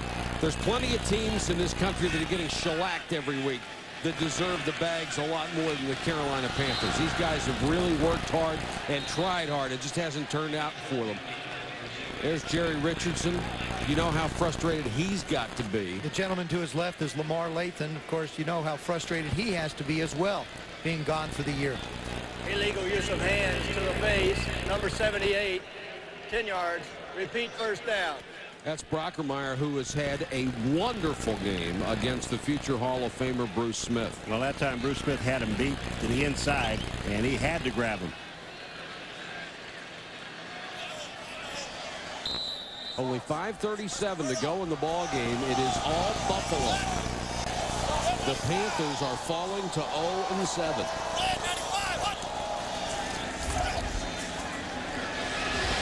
Carrier with the catch over the middle up to the 40. And gang tackle there as they try to strip the ball away. You know, people wonder why would Bruce Smith still be on a field when a game is basically decided like this? Because he wants to go after sacks. This is when you can put some sacks up for yourself. Not only Bruce, but the entire starting defensive line. Beuerlein hangs in the pocket. Anthony Johnson gets it to about the 48 as they are in the hurry-up. Ray Jackson with the tackle. Speaking of never giving up, Kevin Green hasn't and won't. And his teammates haven't either. Beuerlein hit from behind by Smith. Loose ball. Bruce Smith has it. And there's a penalty flag down as well. Boy, did you hit this baby on the head. That's why he's here. You know why he's in there. I mean, Brockermeyer did a great job with Garcia and other people in this offensive line on Bruce Smith all night long, and finally got it. We have 2 fouls on the play. Well, illegal use of hands to the face. Number 76. We have illegal contact. Number 40 of the defense. Those penalty is offset. Replay second down. And that wipes out the sack. So Bruce Smith, look at him. He's looking, wait a minute, I had a sack. He's mad. Bruce Smith. Look, they had a deal going on. Garcia steps out. Bruce Smith gets around, knocks the ball away, and recovers it. Now, after that, I don't want to block him on this play. Well, you know, he goes after the guy in the secondary who made the illegal contact. Beuerlein with a short set tries to throw to Muhammad and off his fingertips. Thomas Smith with the coverage. ESPN celebrates the most exciting baseball season to date this Friday at 9 Eastern with the Major League Baseball Players' Choice Awards. Mark McGwire, Sammy Sosa, Alex Rodriguez, and David Wells, just a few of the stars expected to be on hand and contend for those awards. Join Chris Berman for all the festivities Friday at 9 Eastern on ESPN. It certainly is a season to celebrate. And they'll whistle this one dead. Brockermeyer, number 78, moves early. False start, number 78, 5 yards, still third down. You know, for a guy that came in and he's playing hurt, on he one is leg. not 100%, and they tested him about an hour before the game. And Blake Brockermeyer has played a terrific football game. Had off-season surgery on both knees after the latest injuries. They said he'd be gone a month. He's back in 2 weeks and playing against one Bruce Smith.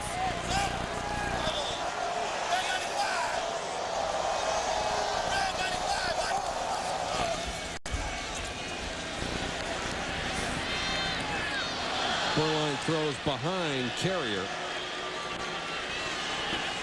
Now, the reason why he throws behind is because he has to dance around in the pocket to try and avoid rushers. And when you do that, it just throws off all the timing of the routes.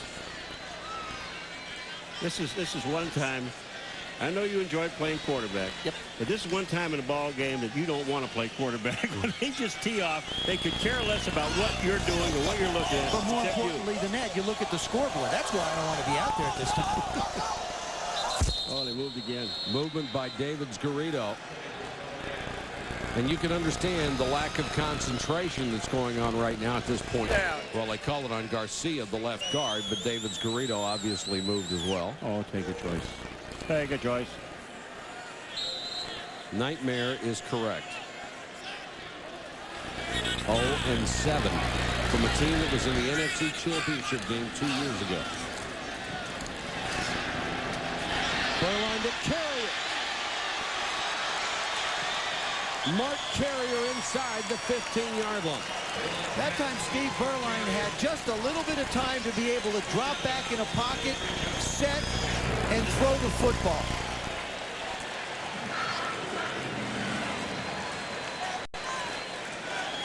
Beuerlein, as he comes back, you know they're going to be rushing at least 4. Line does a good job. He steps up and is able to make a throw that Carrier's able to get his hands on, and then turns it on down the sidelines, gets as far as he can before he gets run out of bounds. Beuerlein tried to draw Buffalo offside. Let's see if somebody moved early. They did. Start, number 64, 5 yards, still first down. You know, we always talk about the home field advantage in the NFL. They had an 8-0 record in '96. They were invincible here at Ericsson Stadium. Since then, they are 2-9 at home. That's not taking advantage. 2-9, including tonight, of course.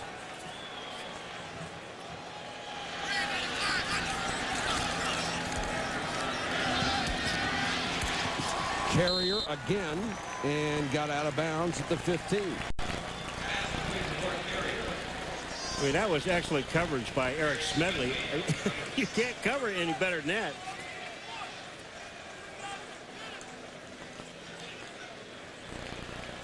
Eric Smedley is number 40. Look at this coverage here. And that, I mean, he's there.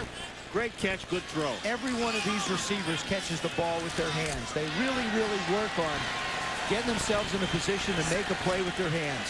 That was Dwight. Dwight Stone, the former Steeler. Berline continues to run the hurry up as we go inside 4 minutes.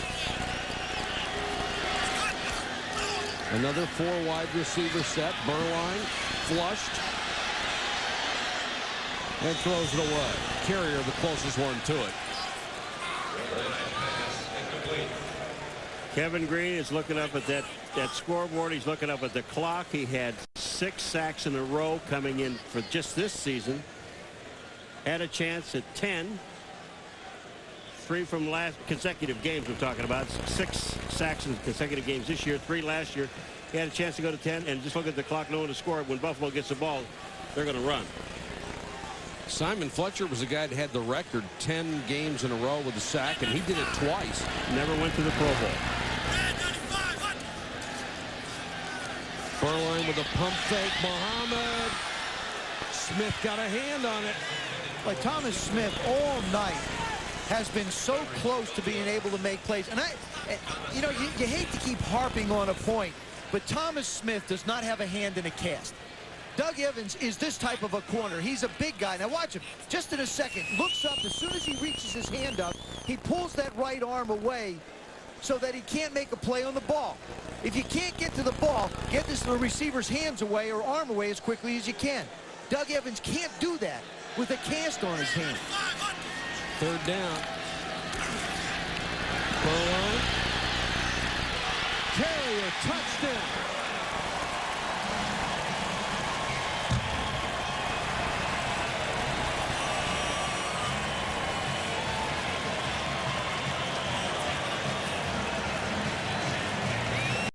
Steve Berline just keeps the play alive, as do the receivers. Wade Phillips says, hey, you know, we can't let them have it at the end like this. You never know when points are so valuable. He scrambles around, pumps once, then sets and throws. Carrier again, reaches up and snatches the ball in the end zone. Casey for the point after. He's got it.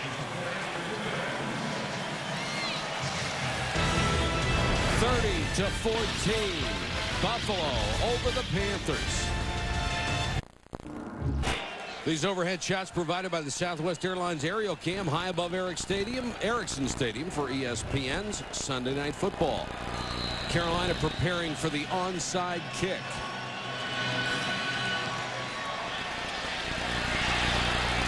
Loose, and they've got it. Kennan Tatum, a backup linebacker, gets the loose ball. You know, on an onside kick, when you're the kicking team and you know you don't have a chance at the ball, you go down and you wipe out any white shirt that you can see. And wipe out's the perfect phrase. Exactly. You watch these guys. They go down. There's some of them that can't get the ball. Look at them. They just wipe out people. Michael Bates actually has a shot at this ball in the air. It did cross 10 yards. Tatum makes a nice recovery on the ball on the ground. Carolina takes over at its own 40. 2 touchdowns, 2 two-point conversions. Who knows? Berline hit as he throws. And boy, Anthony Johnson had Perry all over him, and it's going to get a flag in the secondary. And now Bruce Smith is upset. It looked like Johnson was being held downfield by Marlo Perry. mugged, I think, might have been a better description. First of all, I can't. Number 58 of the defense. Perry. Automatic first down. I can't believe that Berline gets the ball out. No, he looked like he was being swallowed by that rush. Well, look at Berline. Look at the people that are around Berline. I mean, they're on his back. Bruce Smith is in front of him, and he still gets the ball away. Automatic first down at the Buffalo 47.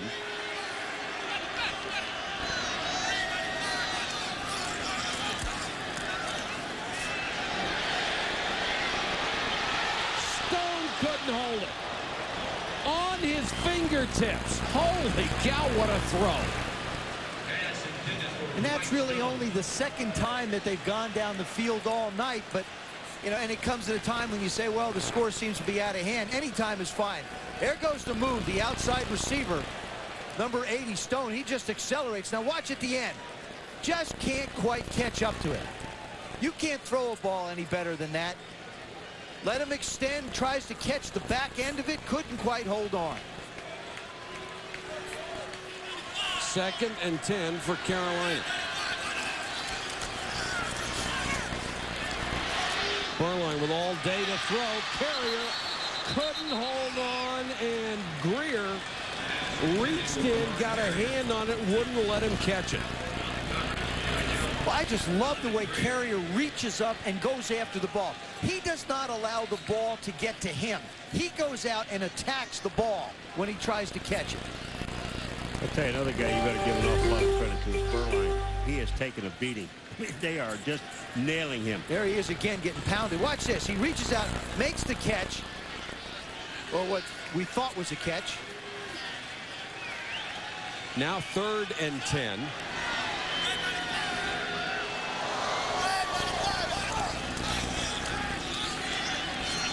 Pressure again, and they got him this time. The sack goes to Sean Price, who's coming back off the knee injury. Talk about old quarterbacks, and I do mean old. They want to trade a 7 for a 7. I don't think so. I appreciate it, but I don't think so.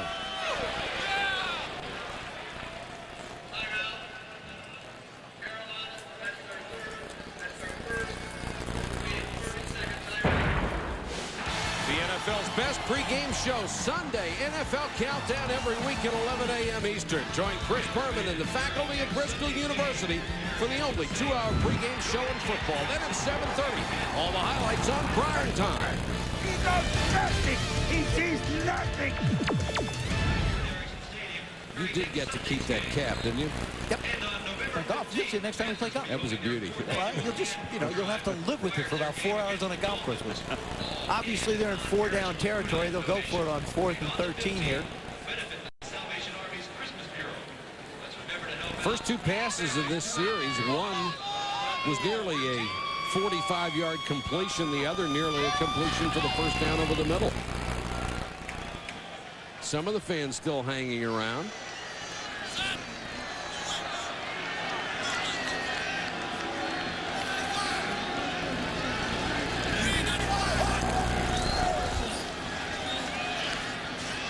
Berline needs 13, gets it to Carrier, and Carrier not only makes the catch, then he gets out of bounds.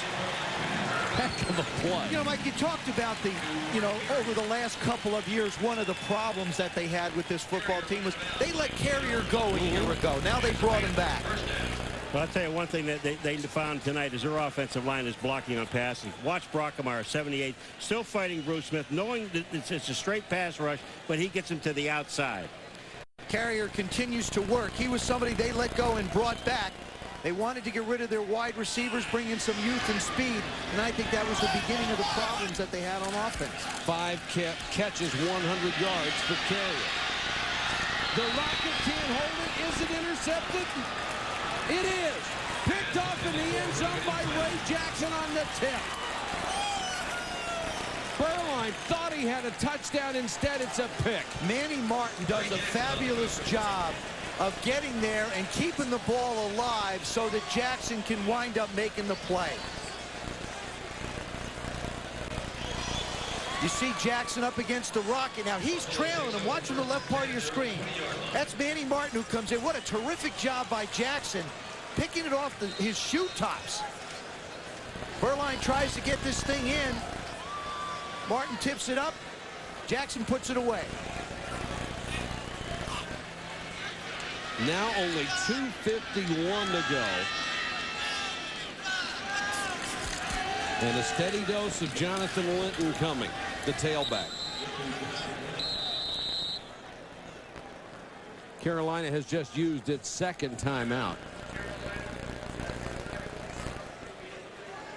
In the turnover margin, negative 1-19 since 1995. That just shows you again the value of the turnovers. And tonight, -2, that will take them to 1-20.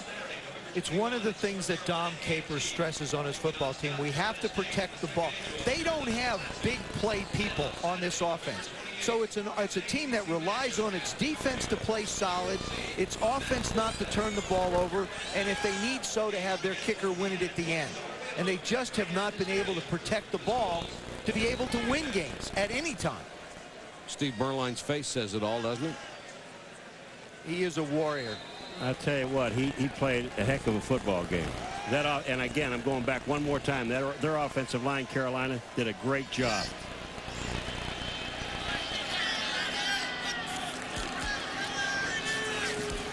Linton has the first down and more out to the 38-yard line.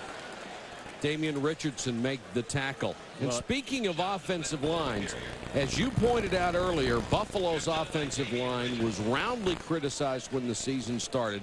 For whatever reason, whether the criticism was valid or not, they have really come together, and they can now be seen as one of the strengths of this team. Well, they really are. And Carl Mock, again, is the offensive line coach, and he's the guy to put them together. But it stemmed all the way back to last year when they were terrible, and they really were terrible. Now it took them a little while to put it together, but they now have a pretty good offensive line. And one guy who can make up for some of their mistakes, not only Carl Mock, but Doug Flutie. You change your oil every 3,000 miles, right? Side look at the record-tying day in Denver and our Sunday conversation with the new man in Dodger Blue, Davey Johnson. Join me, Kenny Mayne, and Dan Patrick after Tackle Football. Bills on top 30-14, heading for their 4th consecutive victory. And the Panthers heading for their 7th straight loss. 2 minutes left. Linton again.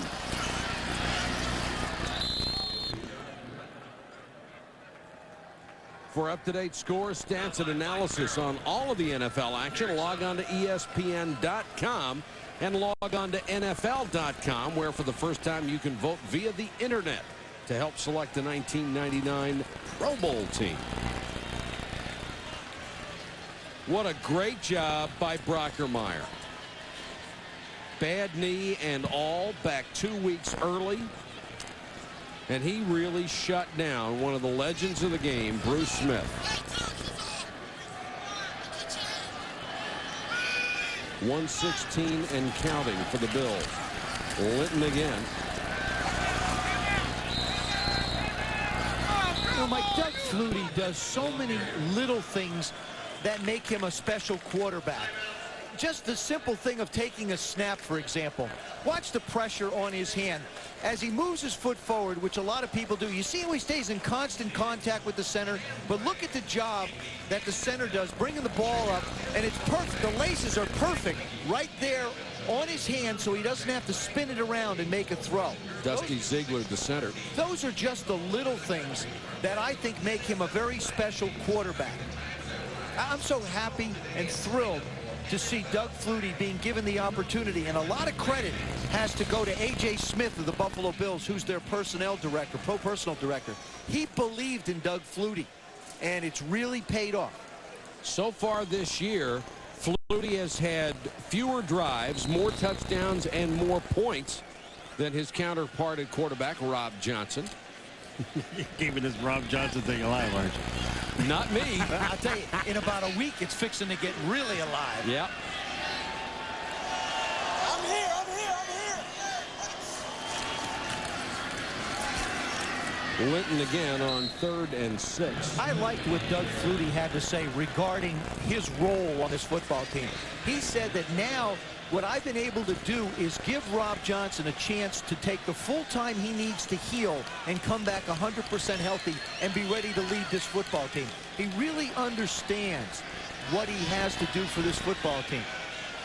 Well, he only signed for $225,000. He got a $50,000 bonus. He gave half of that away as a charitable deduction to the Jim Kelly Foundation for his son. And the other half he established the foundation for his son Dougie Jr. I mean, the team mascot gets 50 grand to sign, doesn't he? That might be his next role. Doug Flutie again having a stellar night. Just the little things that he does. There he is throwing the ball down the field. Yeah, a little bit of luck never hurts. But then again, you can throw it end over end. Whoever said you had to throw a spiral? Then again, if you do throw a spiral, it can be a long touchdown. And why not just add a little jump pass to your repertoire? And, you know, Wade Phillips just sort of shakes his head and said, you know, the guy is really something. He is truly magical. And with those Flutie Flakes, he has created the first black market in breakfast cereal. You can't find a box. We have them. Paul and I got ours. I'm anxious to try it, aren't you, Paul? Oh, I can't wait. That's a souvenir, folks. Oh, then I won't touch him. Career high 282 yards, 23 seconds to go. Down at the 16-yard line with only 12 seconds to go in the game. A 51-yard punt, a 9-yard return. What a turnaround for Wade Phillips from 0-3 to 4-3, tied for second in the AFC East, with a chance to play the leader next week. And for the Carolina Panthers, you know, you got Wade Phillips and Doug Flutie enjoying a victory, but for the Carolina Panthers, what does Dom Capers now try and say to his football team? He has to rely on the character of the people that he's added to this football team to get them ready to play next week and the week after that.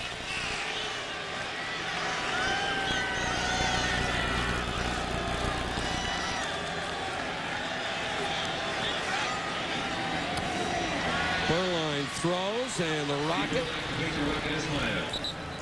doing his job to the very end, makes the catch and gets out of bounds, so they've got another play. And that's right, folks. Number 78, Bruce Smith, is still on the field, trying to get his first sack of the evening. You know what's amazing about Smith, with those 157.5 career sacks, he has never led the NFL. I just find that remarkable. I'll tell you, he's been hustling all night long, and he's had a tough job. Brockermeyer has done a great job. Bruce has never stopped hustling. Well, what did he have, 19 that year that Gastineau had 22 or 19 or 20? Or Derek Thomas had 20. I mean, you know, he's always sort of been the guy, no matter what he does, it hasn't quite been there. But he will be one of the all-time greats to play that position. Burline throws, the catch made by Muhammad down to the 38-yard line, and that will do it. Our final score, Buffalo 30, Carolina 14. Coming up next, Sports Center. Dan Patrick and Kenny Mayne with a complete wrap-up of the day in sports. For Joe Theismann, Paul McGuire, Solomon Wilcox, and our entire ESPN crew, this is Mike Patrick. Good night from Carolina. This has been a presentation of ESPN, the worldwide leader in sports.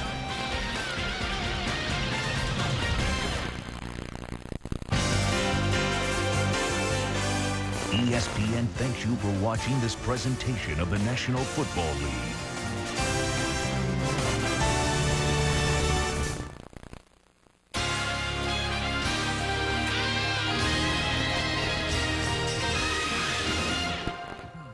We're coming full speed on Sports Center. It's your Sunday football field of dreams. A title game in that kind, and a lot of this type. Will Terrell Davis run the Broncos to a 7-0 start? Can the Vikings hang on to their dream season, or will Barry provide a wake-up call? Find out if Jerry Rice can catch a piece of history. And while you're here, you might as well have some Favre, too. Why does Jason Elam have 63 reasons to celebrate? These refs don't have one. Our dreams will leave you spinning. And sometimes frustrated. No good. We got to win. Does Chicago have enough fire to bring down the D.C. dynasty? Can Jeff Gordon lock up the Winston Cup championship? It's not how fast you get there, but how you get there. Don't lose your head, but do get carried away. For SportsCenter, it's next.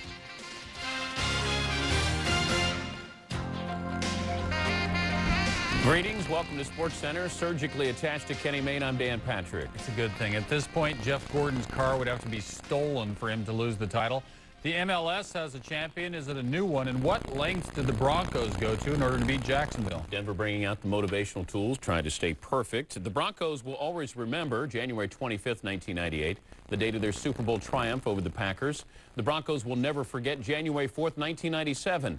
The date of their playoff loss to the Jaguars. Are you surprised? Was some of the national media surprised by the fact that this Buffalo Bills team is certainly much better than it was 4 weeks ago? Yeah, I'll tell you right now, as Doug Flutie signs a box of Flutie Flakes for everybody right here. I'm telling you right now that I think right now the Doug Flutie mania and the Buffalo Bills have really changed the perception of this team across the United States. And people, I think, now are really going to have to take notice of this team just because they have won 4 straight. Okay, people are going to say, okay, they beat the Indianapolis Colts. Okay, they beat the Carolina Panthers. But then you have to look at it, and they beat the San Francisco 49ers, who are undefeated. They beat the Jacksonville Jaguars, who are undefeated, as part of this 4-game winning streak. This club right now is headed in the right direction, and they have entirely turned their season around. There is no question about it. I think people nationwide, they really know that. All right, Jim, thanks very much. Get into that locker room, and we'll check back in just a few minutes or so from Ericsson Stadium. The Bills win it by a score of 30-14. Precious shot there by our photog. Absolutely, and they're always the best in the business. I think we can immediately open it up to the phone calls. Let's go to Hartford, Connecticut, and Roy. Welcome to the Buffalo Bills Honey Brown Lager postgame show. Hi.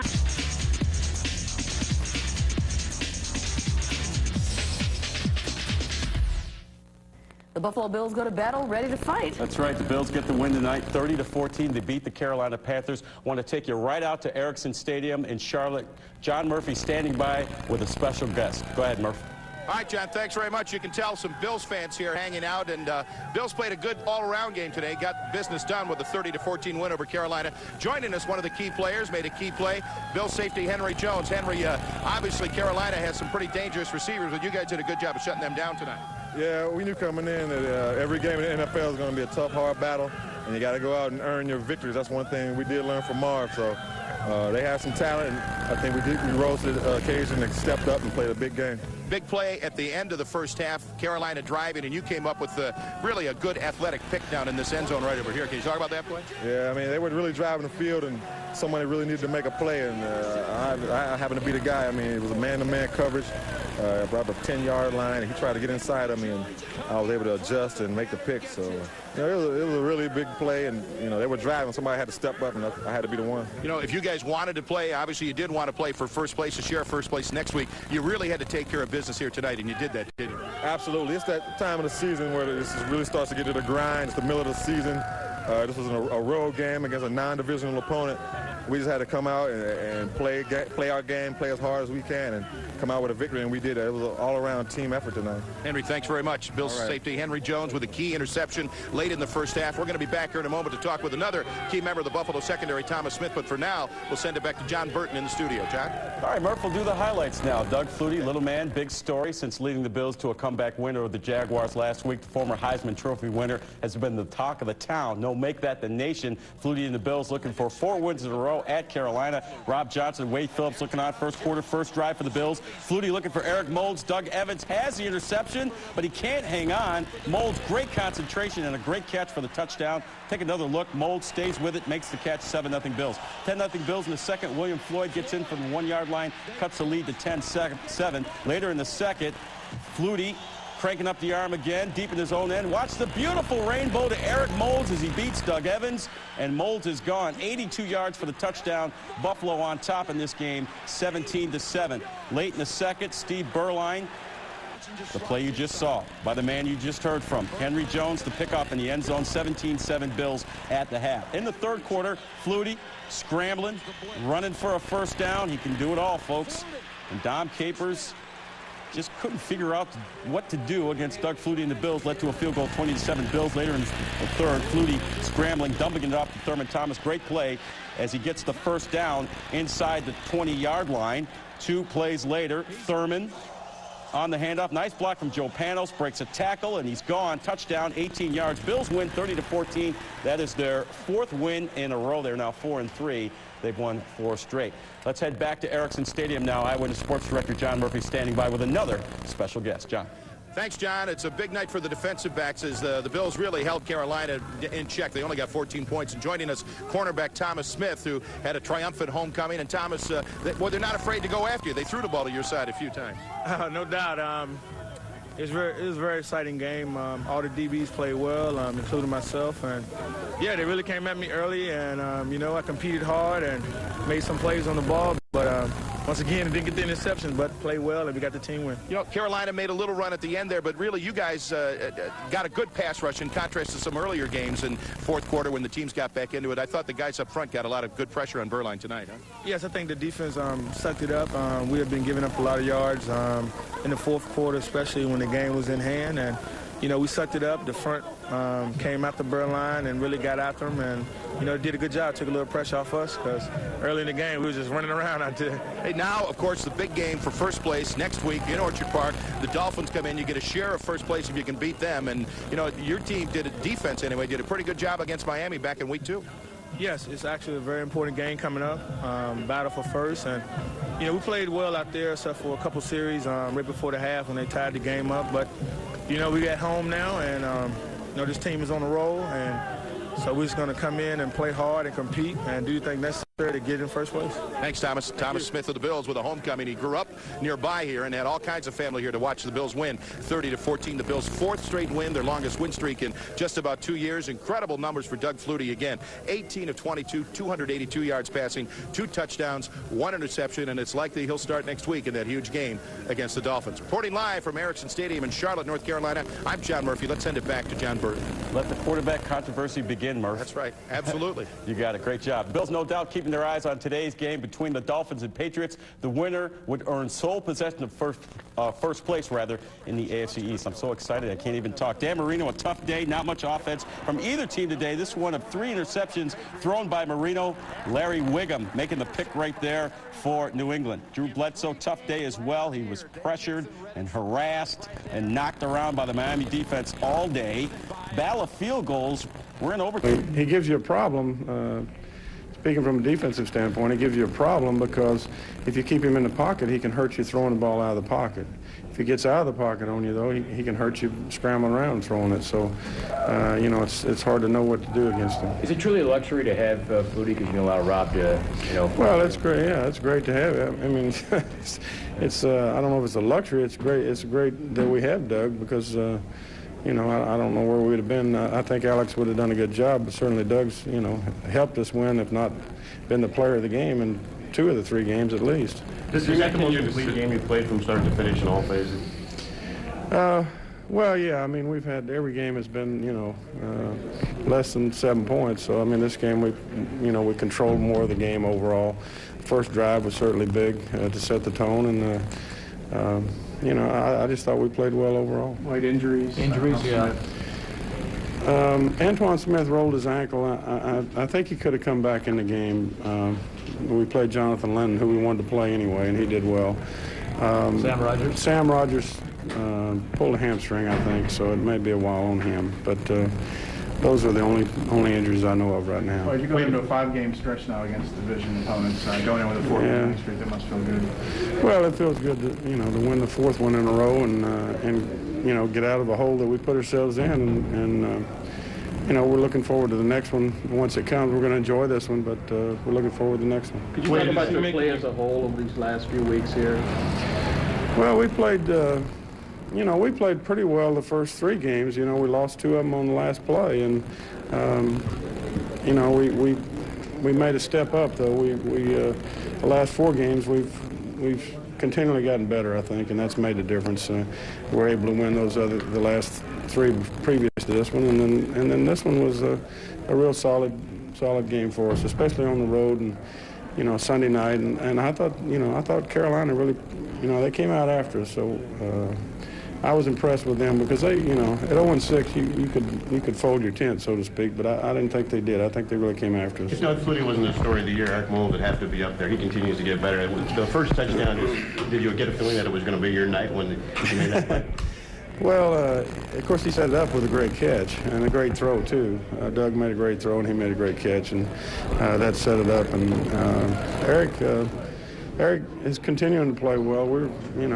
I'm excited for him because he does have talent. You can see the talent he has. Once he gets the football, he can run with it after he gets it, and he seems to be catching the ball better and better all the time. His concentration seems to be better, so that's helped us. If Doug keeps playing.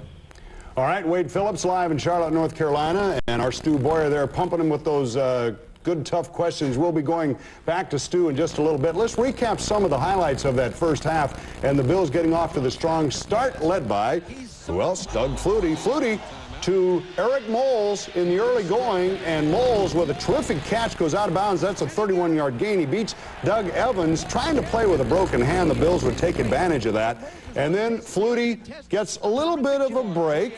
Hey, sometimes it's just as good to be lucky and good, and he does get the break here. It bounces off Evans. Moles catches it for the touchdown, 7-0 Bills. And there is a nice grab right there. And again, the Bills coming out on that first possession, which is always very, very big, Adam. He gets a lucky break there in the touchdown, and you take him any way you can get him, that's for sure. But I thought the most impressive part about that drive was the perfect placement of the football on the previous pass that we showed to Moles. I mean, you couldn't have made a better play on that, both in terms of